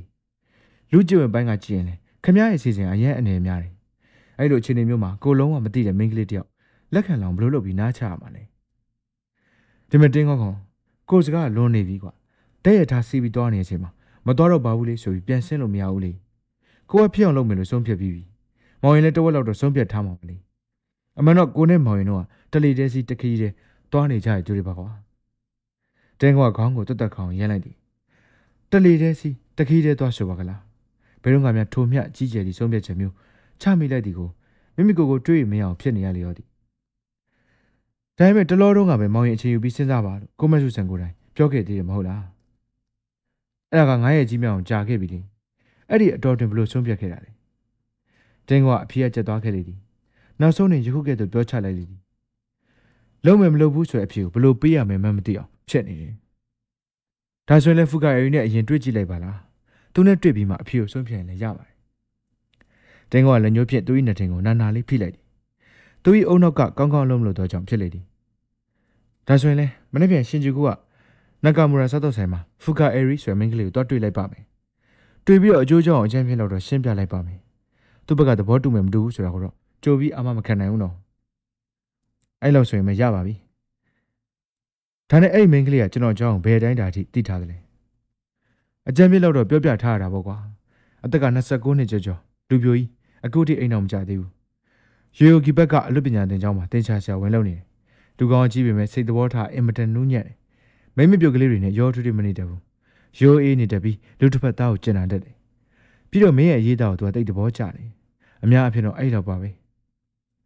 ဲတင်းကအသက်ပြင်းရှည်ကြီးတစ်ခုဆွဲချလိုက်သည်ပကတိတရားသည်မိမိအနာသို့ကတ်လာလိုက်မိမိနဲ့ဝေးရာသို့ပြေးထွက်သွားလိုက်ဆိုတဲ့ကဲ့သို့ခံစားနေရသောကြောင့်ဖြစ်ပေသည်ဒါနဲ့ကိုမဆုဆန်အခုအိပ်ရာတွေဝင်လို့ရပြီလားမိုးမလင်းခင်တရေလောက်အိပ်လိုက်ခြင်းလို့ပါမနေ့ပြန်ကျွန်တော်မှစာတင်ချိန်3ချိန်စက်တိုက်ရှိနေလို့ပါရပါတယ်ဒါဆိုရင်good nightအိမ်မက်လက်လာကလေးတွေမှတ်ပါစေကွာ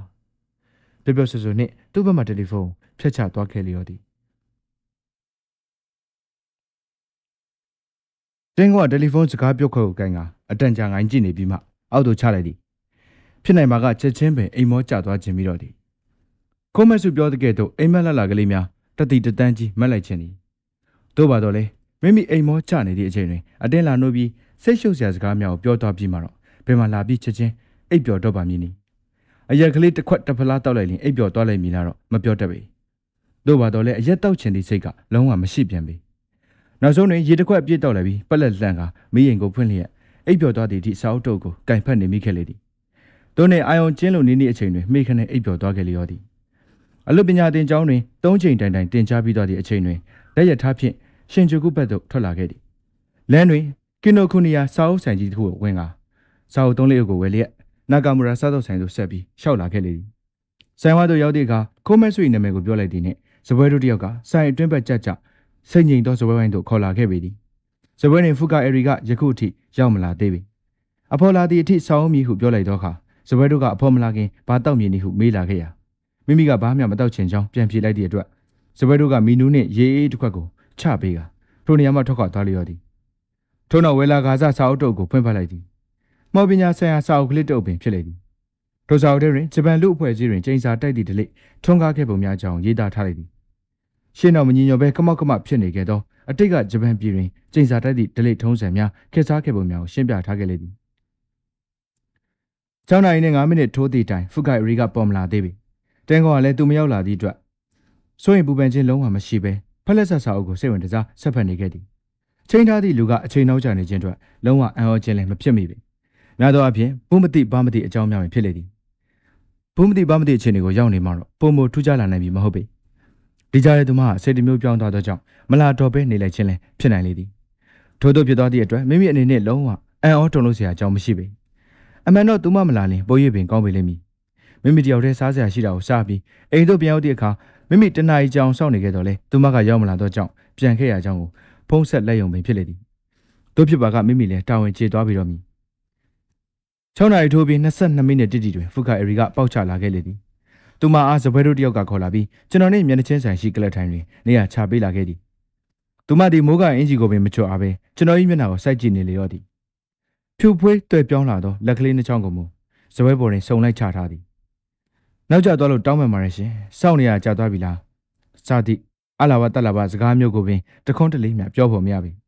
တို့ပြင်မင်္ဂလာပါတွေ့ရဝမ်းသာပါတယ်ဆိုသည့်နှုတ်ခွန်းဆက်စကားမျိုးကိုလည်းတခွန်းမြမှာဟာ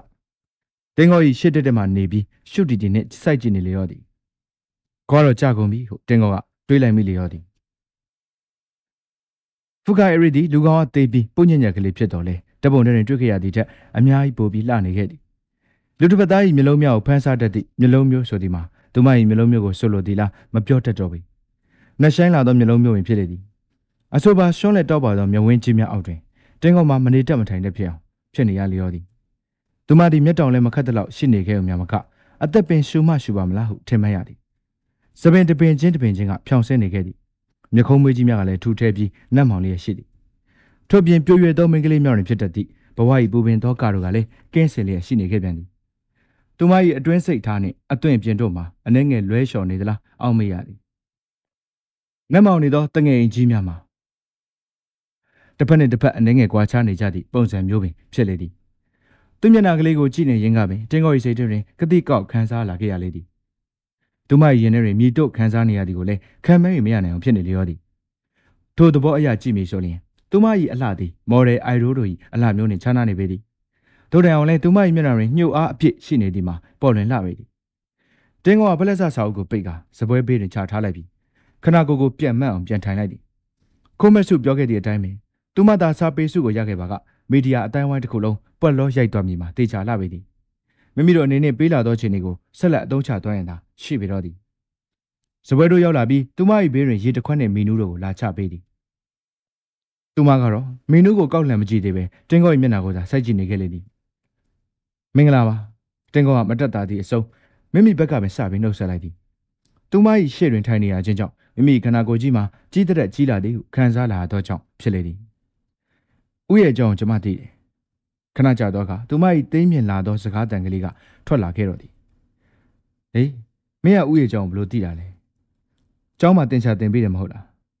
းဟုတ်ပါတယ်ဥရဲ့အကြောင်းတမိနှစ်ခါတော့တက်ဖူးတယ်ကိုစာတင်ပေးနေတဲ့အခန်းဟုတ်လားဟုတ်တယ်သူမ၏စကားပြောဟန်မှာအတော်ကြီးကိုထူးခြားလျက်ရှိနေရောသည်အပိုအစားတစားဆင်မှုများကင်းရှင်းနေသောဝက်ကြတသမတ်ထဲဖြစ်နေသောအတန်အနှိမ့်မြင့်နှင့်ကန့်သက်ထားသောဝါရတို့မှာခုမဆုပြောတဲ့ကဲ့သို့ပင်တာမန်ထက်ပိုပြီးထူးခြားနေခဲ့ပေသည်ဒါဆိုရင်တမိကဥစတင်နေတဲ့အလွတ်ကျောင်းကကျောင်းသူလားသူမကခေါင်းခါပြန်ရင်ယခုကဲ့သို့ပြောလာသည်ဟဲတမင်တက်တဲ့အပြင်ကနေလာနားထောင်တာကျောင်းသားမှတ်ပုံတင်မပိုင်ဥတို့ရဲ့ကျောင်းဝင်နဲ့ဝင်လို့မရဘူးလေသူမကမဲပြုံးတစ်ချက်ကိုပြုံးကပခုံးတွန့်ပြလိုက်သည်လူကြီးတယောက်လုံနေပြီးဒီလောက်တော့အကင်မပါဘူးလားဟုလှောင်ပြောင်လိုက်သည့်သဘောပင်ဖြစ်လေသည်ဘလို့လဲကွစိတ်ဝင်စားဖို့ကောင်းရင်လာ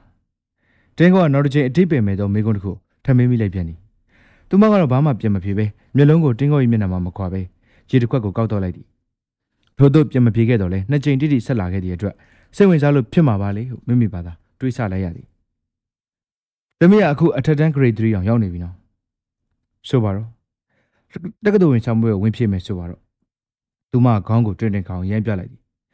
ဝင်ဖြေဖို့မပြောနဲ့ဆောင်ပွဲဆိုတဲ့အတန်ကိုတော့မကြားချင်ဘူးသူမရဲ့ယတိပြက်စကားကိုကြားလိုက်ရတဲ့အတွက်တင်ကောလည်းအံ့အားသင့်သွားခဲ့သည်ဖူကာအီရီကမိုးကအင်ဂျီကိုမချွတ်သေးပဲကျမတို့အတုတ်တပွဲနဲ့ပေါမုတ်ပေးပါဟုပြောလိုက်ပြီးနောက်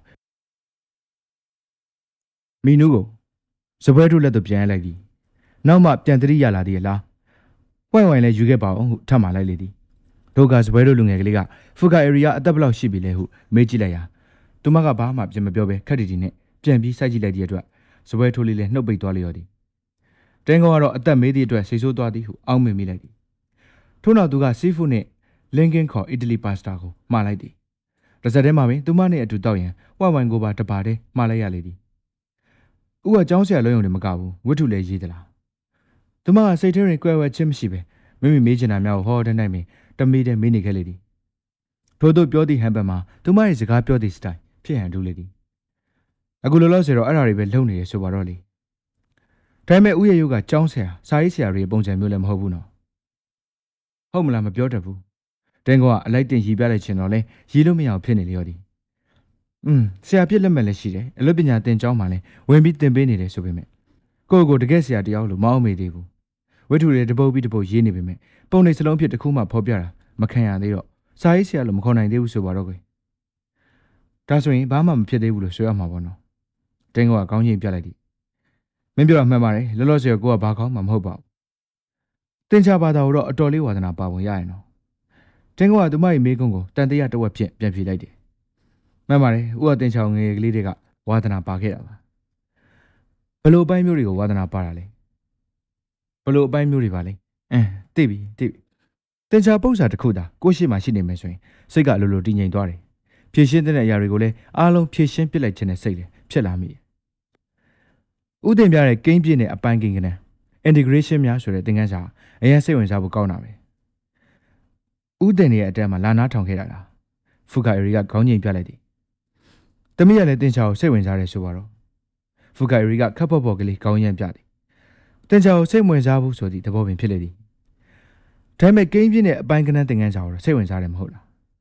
းဖူကာအီရီကပခုံးကိုစက်ခနဲ့တွန့်လိုက်ပြီးယခုကဲ့သို့ပြန်ဖြေလာလေသည်ဥဝဲကိန်းပြည့်ဆိုတာလောကမှာတိတ်သုံးဝင်တယ်လို့ပြောခဲ့တာပဲမဟုတ်လာ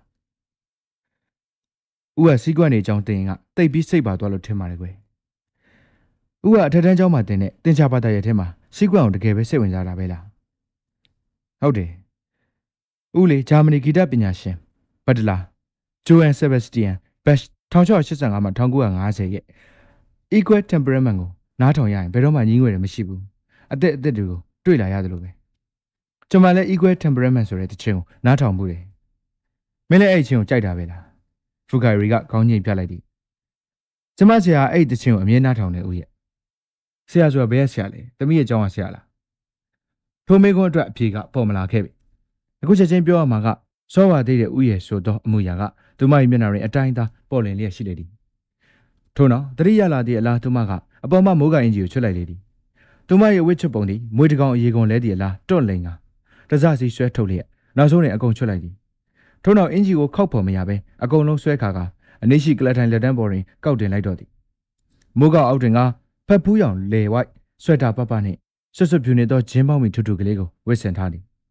မြည်သည့်လက်ဝက်လက်စားမျှဝစ်ဆင်ထားခြင်းမရှိသလိုနှက်ခမ်းနီမိတ်ကပ်ပေါင်တာတို့ကိုလည်းချက်တာထားခြင်းမရှိပေတို့တိုင်အောင်လဲသူမရဲ့ရုပ်ကြံမှာကြည့်လို့လှနေစေပင်ဖြစ်လေသည်သူမ၏ကိုလုံးကိုပေါက်မှာငရက်ကိုလေးဖြစ်တော်လေထွားကြိုင်းပြီးဆွန့်ကားနေကြသောရင်သားများကပုရိသယောက်ျားများဖမ်းဆနေခဲ့ကြလေသည်အကျိုးစားမှလည်းအလွန်လှပပြေးပြေးနေကြပြန်သည်တင်းကောကထိုနေရာသို့မျက်စိရောင်မသွားစေရင်တတိထားပြီးရှောင်ရှားနေခဲ့တော်လေမကြာခဏဆိုသလိုစက္ခုအာယုံတို့ကရဲရော်သွားနေကြတော့သည်ကြီးမားသောဝဲခဲ၏ဘိုးချက်မှစီတို့မိမိအာယုံတို့ကခုံဆင်းသွားကြသည့်သဘောပင်ဖြစ်သည်များမကြမီစပွဲတို့ကဝိုင်ဝိုင်ဖန်ခွက်များတင်ထားသောလင်မန်းအားတဲချလာခဲ့လေသည်ဖုကအေရီကတစ်ခွက်ကိုကောက်ပြီးတကြိုက်မောလိုက်သည်ထို့နောက်ဖန်ခွက်ကိုကင်ပြီးတစ်ခုခုကိုတွေးတောနေလျောသည်တင်းကောကစတိသဘောဖြင့်ဖန်ခွက်နှကန်းနှင့်ပါဇက်ကိုတိတ်ုံသာတိပြလိုက်သည်နောက်ပိုင်းတွင်အရေးကြီးသောစကားများပြောเสียကရှိနေသည်မဟုတ်ပါလားဖုကအေရီကသူမ၏ပြောပြောင်းသောဆန်စာကလေးများဖြူဖွေးသောလက်ချောင်းကလေးများဖြင့်တက်ချနေသည်မှာရင်ဆဆပင်ဖြစ်နေလျောသည်လက်ချောင်းကလေးများတစ်ချောင်းချင်းကြော်ရှင်းလှပလျက်ရှိနေကြသည်တို့မြတ်သမကညှို့အားတို့ကလည်းအပြည့်အဝပါဝင်နေကြလေသည်တင်ချာပညာရဲ့ဘယ်အပိုင်းကိုများထူးထူးခြားခြားစိတ်ဝင်စားနေရပါလဲတင်းကောကမိမိအာယုံကိုသူမရဲ့လက်ချောင်းကလေးများနှင့်ရင်သားတို့စီမှရုန်းကန်ထွက်ရင်းမိမိကိုယ်ကိုပြန်ပြောတည်လားအတန်ထွက်ပြီးပြောချလာခဲ့သည်တင်ချာဆိုတာကချောင်းကလေးထဲမှာစီးဆင်းနေတဲ့စမ်းရည်စီးချောင်းကလေးနဲ့အလွန်တူတယ်ကွပြဿနာကလေးတွေပု္ပ္ပစာကလေးတွေကအများကြီးရှိနေကြပေမဲ့အခြေခံကျတဲ့စင်ကျင်တဲ့သဘောတရားကတော့အရန်ရိုးရှင်းနေရေဟာမြင့်ရာကနေအောင်အတူဆုံးလမ်းကြောင်းကိုရှာပြီးစီးဆင်းသလိုပဲတင်ချာရဲ့အဖြေရှာတဲ့လမ်းကြောင်းကလည်းတစ်ခုပဲရှိတယ်တိတိကျကျအောင်ဆက်ပြီးစဉ်းစားကြည့်တိုင်းအဖြေဆိုတာကသူ့လိုပေါ်လာတတ်တယ်တမီးအနေနဲ့အောင်ဆက်ပြီးကြည့်တတ်ဖို့ပဲလို့တယ်တခြားဘာတွေမှထူးထူးထွေလုံနေဖို့မလိုဘူးအဲ့လိုမျက်စိရှင်ရှင်နဲ့အကြာကြီးဆက်ကြည့်ပြီးကြည့်နေရင်လည်းကိုယ့်ရဲ့ရှေ့မှာအဖြေကဘွားခနဲ့ကိုတင်ပြလာတော့တာပဲဟောဒီလောကကြီးမှာဥအတွက်ကျဉ်ကျဉ်နာနာနဲ့စုလက်တွေပေးနိုင်တဲ့အရာဆိုလို့တင်ချာအပြင်တခြားဘာတစ်ခုမှမရှိနိုင်ဘူးလို့တော့ဥတော်ထင်တာပဲ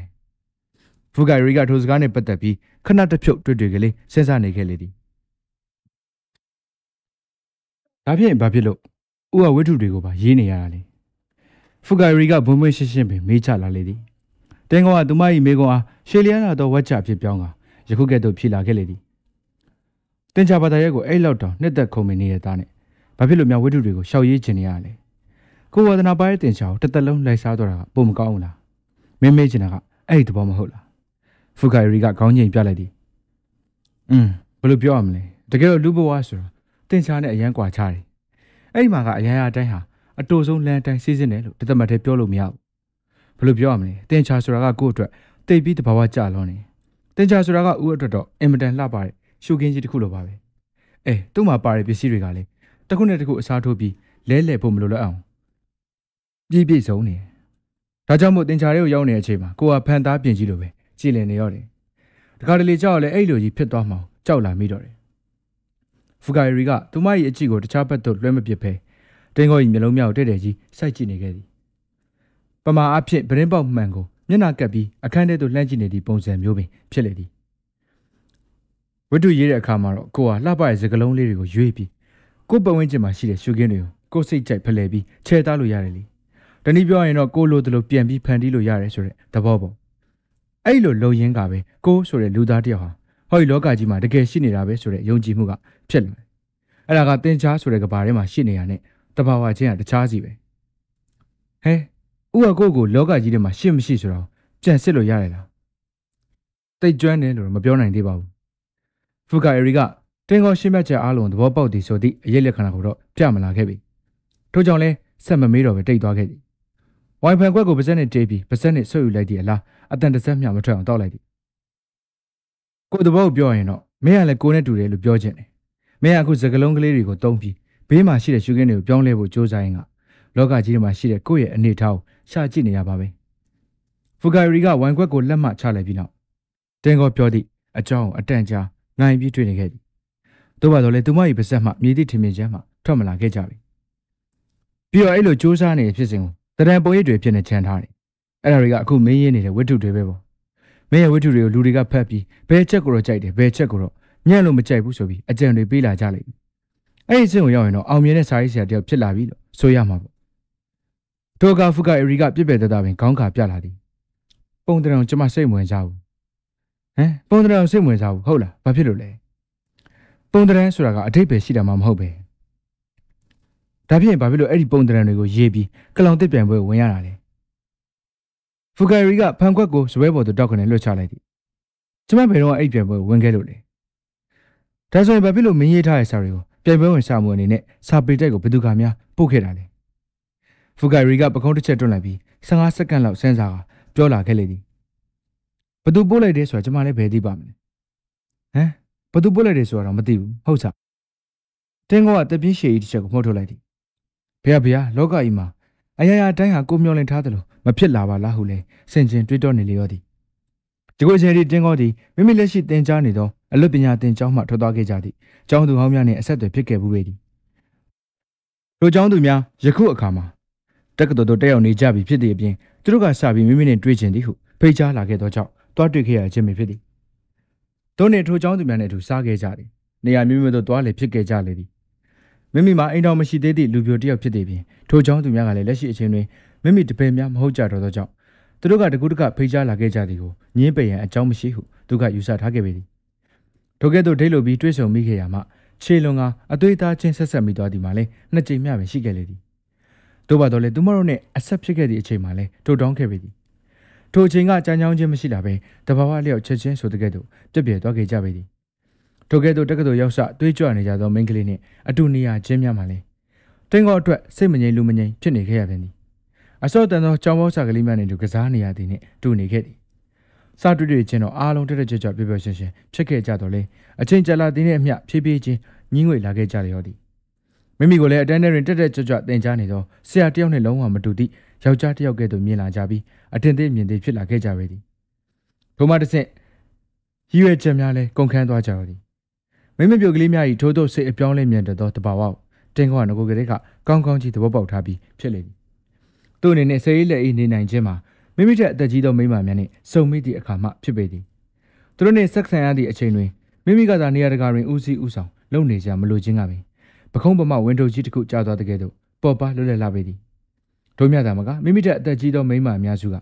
မိမိအပေါ်တွင်ပိုးပြီးကျင့်တာယူရကြလေသည်ထို့ကြောင့်လည်းလွန်ခဲ့သောတစ်နှစ်ခန့်ကမိမိထက်ဆယ်နှစ်ကြီးသောအိမ်တော်ရှင်အမျိုးသမီးကြီးတို့နှင့်အဆက်ဖြစ်သည့်အချိန်မှစပြီးအသက်ရွယ်ငယ်သောမိန်းကလေးများနှင့်ဒိတ်လုချင်းကိုအပြည့်ပိုင်ရက်စက်ပစ်လိုက်လျော်သည်ထိုအမျိုးသမီးကြီးဟာမိမိတိုက်ခန်းသို့တပတ်လင်တစ်ကြိမ်ပုံမှန်ခေါ်အိတ်လိုက်ခြင်းဖြင့်မိမိရင်ထဲတွင်ဘလောင်ဆူနေကြသောရာကစိတ်တို့မှလည်းအလိုလိုငြိမ်းအေးကငြိမ်ကျသွားခဲ့ကြလေသည်အိပ်ပြီးသွားသည်နှင့်မိမိတယောက်တည်းအခန်းအောင်ပြီးစားရည်သည်ခါရေးသည်စားပတ်သည်ခါစားထိုင်ဖက်သည်ကက်ဆက်ဖွင့်ပြီးမိမိကြိုက်တဲ့ချင်းကိုနားထောင်သည်ရံပန်ရံကအိမ်နီးရှိရေကူးကန်သို့တွားပြီးရေကူးနေတတ်ပေသည်များသောအဖြစ်လှုပ်ပေါ်ကန်ပများနှင့်ရံပန်ရံကစကားပြောတတ်သည်မှလွဲပြီးသူတစ်ပါးနှင့်ဆက်ဆံခဲ့ရပေသည်အဆိုပါနေထိုင်မှုပုံစံသည်သူ့အတွက်မကျေနပ်စရာတစ်ခုမှမရှိပေထို့မြတ်သာမကလောကနိဗ္ဗာန်တစ်ခုကဲ့သို့ပင်ပျော်ရွှင်ကျဉ်းနှူးဖွယ်ကောင်းနေခဲ့ပေတော့သည်သို့ပါတော့လေဖူကာအရီဆိုသောဆယ်ကျော်သက်အရွယ်မိန်းကလေးကမိမိမျက်စိရှင်းမောက်သို့ရောက်လာသောအချိန်တွင်ကတင်းကော၏အသေးနှလုံးတို့သည်တရက်ခုံလာခဲ့ရလျောသည်ဟိုကြီးခင်သူမ၏ဓာတ်ပုံကလေးကိုတွေ့ခဲ့ရစဉ်ကခန်းစားမှုမျိုးပင်ဖြစ်လေသည်လူကိုယ်တိုင်မြင်တွေ့လိုက်ရသောအခါတွင်ကစားတဲ့တဘိုးတိုးကရင်းထဲတွင်မိရထား၏ဆယ်စင်းတပြိုင်တည်းခုံမောင်းနေကြတဲ့ကဲ့သို့တိမ်တိမ်တုံလာကြလျောသည်ချစ်ခင်ဆုံးမခြင်းသို့မဟုတ်လိန်သဘောရတက်မှတ်ခြင်းဆိုသည့်ခန်းစားချက်များကတမျိုးတစ်ပါးသာစီဖြစ်နေခဲ့သည်တနည်းအားဖြင့်ဆိုရင်တစုံတစ်ခုကဂျားပေါက်ကလေးမှမိမိကိုယ်ခန္ဓာကြီးတဲ့သို့တိုးဝင်လာပြီးဟာကွက်ကြီးအတွင်းတွင်တဖြည်းဖြည်းချင်းကြီးမားလာနေတဲ့ကဲ့သို့ပင်ဖြစ်သည်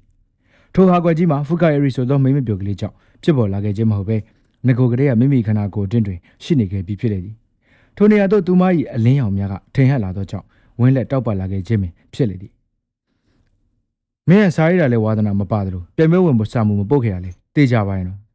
စားရဆရာမလုပ်ချင်တာလဲတေးကြပါတယ်နော်တင်းကောသည်ထို့သို့မေးရင်မင်းကမိမိစကားတန်တဲ့တွင်တန်တရလိုင်းကြီးရမြတ်ထနေသည်ကိုတတိထားလိုက်မိသောကြောင့်အတော်ကြီးကိုအံ့အသင့်သွားခဲ့ရလေတော့သည်မိမိဝါရများသည်ပင်ယောဂတစ်ခုကူးဆက်ခြင်း ခံခဲ့ရသည့်အလားပင်ဖြစ်လေသည်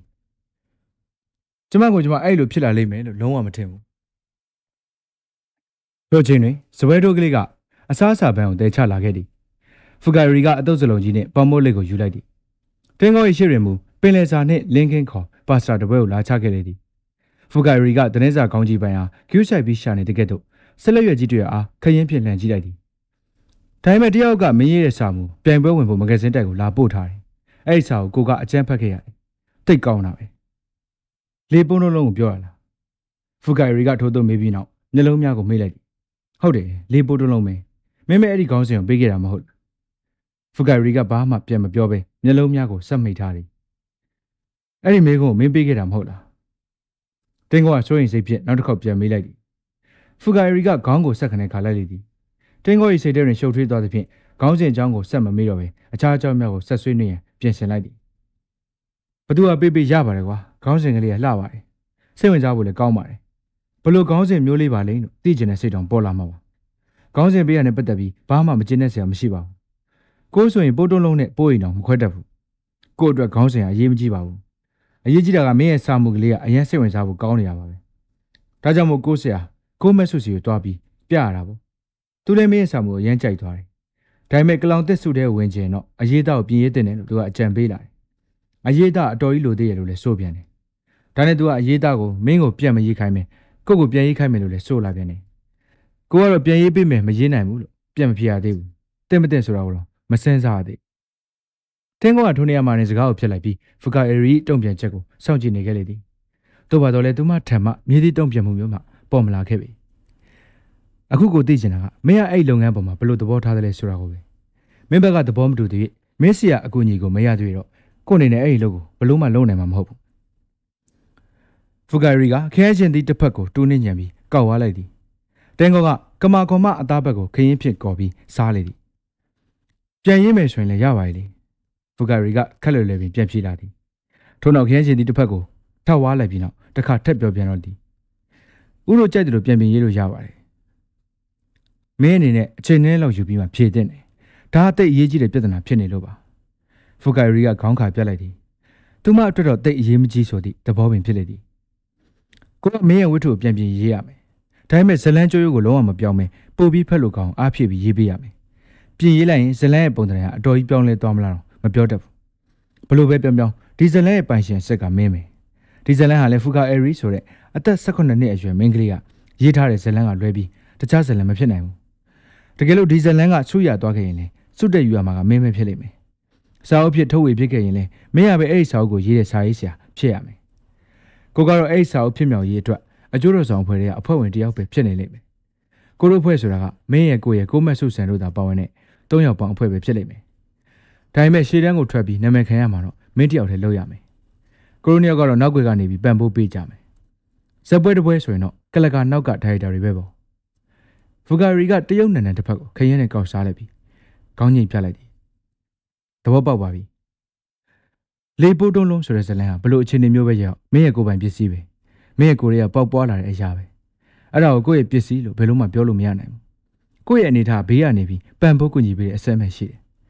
ဒါပေမဲ့ကိုကဘေးကကူညီပေးနေရဆိုတာကိုဘယ်သူမှမပြောပဲလျှို့ဝှက်ပေးထားလိမ့်မယ်ကိုရိုနီယောက်ကဂျားကန်ပြီးလောကကြီးကိုလိန်ပေးကြမယ်အဲ့လိုလျှို့ဝှက်ထားမယ်လို့ကလွယ်တော့မလွယ်တော့ဘူးဒါဆိုရင်လည်းပြီးရောပေါ့တင်းကောကကမာခွန်အားပကံများပေးသူချထားလိုက်သည်ဖူဂါရီကတခွားတီကိုတခါမှမစားဘူးတည်းလားအားရပါရတကြွကြွနဲ့ဝါစားနေခဲ့လေသည်တင်းကောကခရင်ကိုလက်ဖြင့်ကင်ထားရင်ကစက်မေးပြန်သည်ပိုပြီးတေချောင်နောက်တစ်ခါထပ်မေးမယ်မင်းရဲ့ဇလန်းကိုကိုကပြန်ရေးတဲ့အပေါ်မှာဘာမှကန့်ကွက်စရာမရှိဘူးမဟုတ်လားကြိုက်တယ်လို့လုပ်လို့ရပါတယ်ဖူဂါရီကတခွားတီတစ်လုံးလုံးကိုကောင်းအောင်စားလိုက်ပြီးတော့ထိုကဲ့သို့ပြောလာခဲ့လေသည်ကိုကဘလို့ပဲပြင်ရေးကိစ္စမရှိဘူးဆိုပါတော့ကိစ္စမရှိပါဘူးဘာကြောင့်များအဲ့လိုလွယ်လွယ်ဆုံးဖြတ်တာလဲကွာကိုကဘလို့လူစားမျိုးဆိုတာကိုကောင်းကောင်းလဲသိသေးတာမဟုတ်ဘဲနဲ့ဖူဂါရီကဘာမှပြန်မပြောပခုံးကလေးကိုတွေ့အောင်သာတွန့်ပြလေသည်သူတို့နှစ်ယောက်စလုံးခဏတစ်ဖြုတ်လောက်ငြိမ်ကျသွားကြအစားတော့ကိုသာအာယုံဆက်ပြီးစားတော့နေခဲ့ကြလေသည်ဖူဂါရီကအတုတ်ကိုသာမေးပြီးစားလျက်ရှိသည်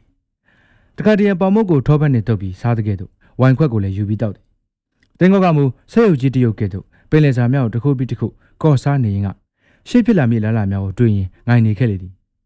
ကိုမဆုဆန်ကအင်ကိုဖုံးဆက်ပြီးပြောလာတော့ အလကားတက်လာနောက်နေရဲ့ပြော့ပြက်စကားတွေပဲလို့အောက်မိပြီချက်ချင်းတော့မငင်းဆိုခဲ့မိဘူးနောက်မှပဲအေးဆေးမလုံးနိုင်တော့ဘူးလို့ပြောပြမယ်လို့စိတ်ကူးမိတယ်ဖုံးချသွားပြီးလို့အေးဆေးစဉ်းစားလိုက်တဲ့အခါကျတော့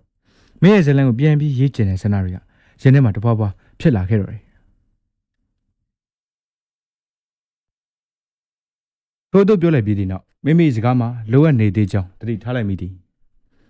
တင်ကောဖို့ဆန္ဒတွေကရင်ထဲမှာတဖွာဖွာဖြစ်လာခဲ့တော့တယ်ဆိုသည့်စကားရိပ်နေရာရင်းအငမ်းမရတောင့်တလာခဲ့တော့တယ်ဟုပြောခဲ့တဲ့သည်ဟုတွေးမိလာခြင်းပင်ဖြစ်လေသည်မိမိအဖြစ်မှာခုမဆုကကြိုတင်နမိတ်ဖတ်ခဲ့သည်နှင့်တတိယတဲပင်ဖြစ်လာခဲ့တော့သည်ဖူဂိုင်ရီကဘာမှမပြောဘဲနတ်မောင်လာသောမြုံဝန်းဝိုင်းကြီးများဖြင့်တင်းကိုစိုက်ကြည့်နေခဲ့လေသည်သူမကိုကြည့်ရသည်မှာတင်းကိုပြောသည့်စကားများ၏အနက်အတိတ်ပဲကိုနားလည်နိုင်ရန်စူးစမ်းနေရပုံရလေသည်ဦးကတကယ်ပဲပြန်ပြင်ရေးချင်နေရလားတင်းကိုကသူမ၏မျက်နှာအားရှေ့တက်တက်မှစိုက်ကြည့်ရင်ပြန်ဖြေလိုက်သည်တကယ်ပြန်ပြင်ရေးချင်တာပါကွယ်ဖူဂိုင်ရီနတ်မောင်သောမြုံဝန်းကြီးများအလယ်မှအလင်းတစ်ဆက်လက်ခနဲ့တောက်ပလာသည်ဟုတင်းကိုကခန်းစားလိုက်ရလေသည်တင်းကိုကလက်နှစ်ပတ်ကိုလေထဲသို့မြှောက်ကအေယာမတက်တာကြီးတစ်လုံးအားထမ်းပြလိုက်သည့်ပုံစံမျိုးကိုတရုတ်ဆောင်ပြလိုက်လျော်သည်ထူးထူးခြားခြားအတိတ်ပဲမျိုးမဟုတ်သည့်တိုင်ပွားပေါက်တော့တွေ့ပြီဆိုသည့်သဘောမျိုးပင်ဖြစ်လေသည်ကိုလေမင်းရဲ့လေပိုးတုံးလုံးဆိုတဲ့စာမှုအချင်းချင်းပြန်ဖတ်ကြည့်တယ်ဖိုင်ကမင်းမြင်တဲ့အရာတွေကိုလည်းမြင်လာတယ်လို့ခံစားလာတယ်အထူးသဖြင့်လူပူကလေးတွေပေါ်ထွက်လာတဲ့အခန်းမှာပေါ့မင်းမှာက originality ဆိုတဲ့ပင်ကိုအရေးကအရန်ထူးကျွန်းနေဖူဂိုင်ရီကလက်ထဲမှာဆုံးအသာချလိုက်ပြီးယခုကဲ့သို့ပြောလာသည်အဲ့ဒီလူပူကလေးတွေကအပြင်မှာတကယ်ရှိနေကြတာဥရဲ့တကယ်ရှိနေကြလားဖူဂိုင်ရီကခဏနားလိုက်ပြီးဆက်ပြောသည်ဥတို့သမီးတို့နဲ့အတူတူပဲလေမင်းတို့ဥတို့နဲ့အတူတူပဲလားတကယ်လို့ဥကကြည့်ကျင်နေဆိုရင်မြင်လာအောင်ကြည့်လို့ရပါတယ်မင်းသားသဘောတူမယ်ဆိုရင်လေပိုးတုံးလုံးဆိုတဲ့စာမှုမနေ့ပြန်စားပြီးပြန်ရေးလိုက်ချင်တာပဲဥကရေးဖို့ရည်ရွယ်ထားတယ်ဆိုရင်ရပါတယ်တကယ်ပဲရည်ရွယ်ထားပါတယ်တင်းကရိုးရှင်းရှင်းပဲပြန်ဖြေလိုက်သည်ဥမရေးခင်မှာလူတယောက်ကိုတော့သွားတွေ့ဖို့လိုလိမ့်မယ်လိုအပ်မယ်ဆိုရင်သွားတွေ့ပါမယ်ဖူဂါရီကခေါင်းငိတ်ပြလိုက်သည်သူကဘာတူလဲကွသူနဲ့တွေ့ပြီးစကားပြောဖို့လိုလိမ့်မယ်လိုအပ်မယ်ဆိုရင်သွားတွေ့ရမှာပေါ့လေဒါဆိုရင်ဥလာမဲ့တနင်္ဂနွေနေ့မနက်ပိုင်းမှာအားလားအားပါတယ်တင်းကိုရဲ့စိတ်ထဲတွင်အလံကင်ပြီးစကားပြောနေရသည်လားခံစားနေရလေတော့သည်ညနေစာစားတော့ပြီးဒီခါတင်းကိုနဲ့ဖူဂါရီတို့မှာတယောက်နဲ့တယောက်ခွဲခွာခဲ့ကြလေတော့သည်တင်းကစားတော့ဆိုင်ရှိပန်းအောင်တယ်လီဖုန်းကလေးစီတို့တွားပြီးငွေကြေးစင်များကိုထက်ကခိုးမက်ဆုရုံးသို့ခေါ်လိုက်သည်ထိုချိန်တွင်ကိုမက်ဆုကရုံးတွင်ရှိနေခဲ့တော်လဲသူကစကားပြောခွက်လာကင်သည့်အထိအတော်ကြီးစောင့်နေခဲ့ရလေသည်ထိုချိန်တော်တွင်တင်းကစကားပြောခွက်ကိုနားပေါ်သို့ဖိထားခဲ့လေသည်ဘလို့လဲကွာအဆင်ပြေတယ်မဟုတ်လားခိုးမက်ဆုကစကားပြောခွက်ကိုကောက်ကန်ကန်ချင်းဆိုင်းမစစ်ဘုံမစစ်မေးလိုက်သည်လေပိုးတုံးလုံးကိုကျွန်တော်ပြင်ရေးဖို့နဲ့ပတ်သက်ပြီးဖူဂိုင်ရီကအကြမ်းအဖြစ်သဘောတူပုံရတယ်ဗျဟန်ကြလိုက်တာအမှန်တိုင်းပြောရင်ကိုယ်စိတ်ထဲမှာထင်တော့ထင်နေခဲ့မိတယ်။မောင်ရင်ပြောမှုဆိုပုံနဲ့အစင်မပြေပါမလားလို့စိုးရိမ်နေခဲ့တာ။ဒီကကြောက်ရလဲမောင်ရင်ကညှိနှိုင်းတတ်တာပဲ။အပင်မခံပြီးရှင်းပြနေကြတော့မလိုပါဘူးဗျာ။တဘောလောက်ပြောလိုက်တာနဲ့သူ့ဘာသာသူဆုံးဖြတ်လိုက်တာပဲ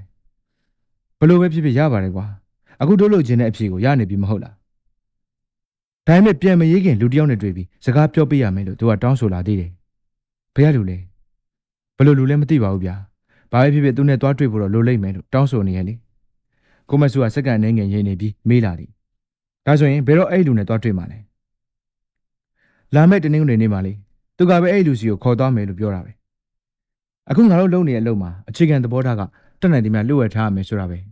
ငါတို့ရဲ့စီမံကိန်းကိုလောကကြီးမှာတည်တယ်လူဟာ3ယောက်ပဲရှိတယ်မောင်ရင်ရဲ့ကျုပ်ရင်ဖုကအေရီရဲ့ပဲဆိုပါတော့တက်နိုင်တယ်များအဖွဲသားရေအတွက်ကိုတိုးမလာစေခြင်းဘူးခုပြောတဲ့သဘောပေါက်ရဲ့လား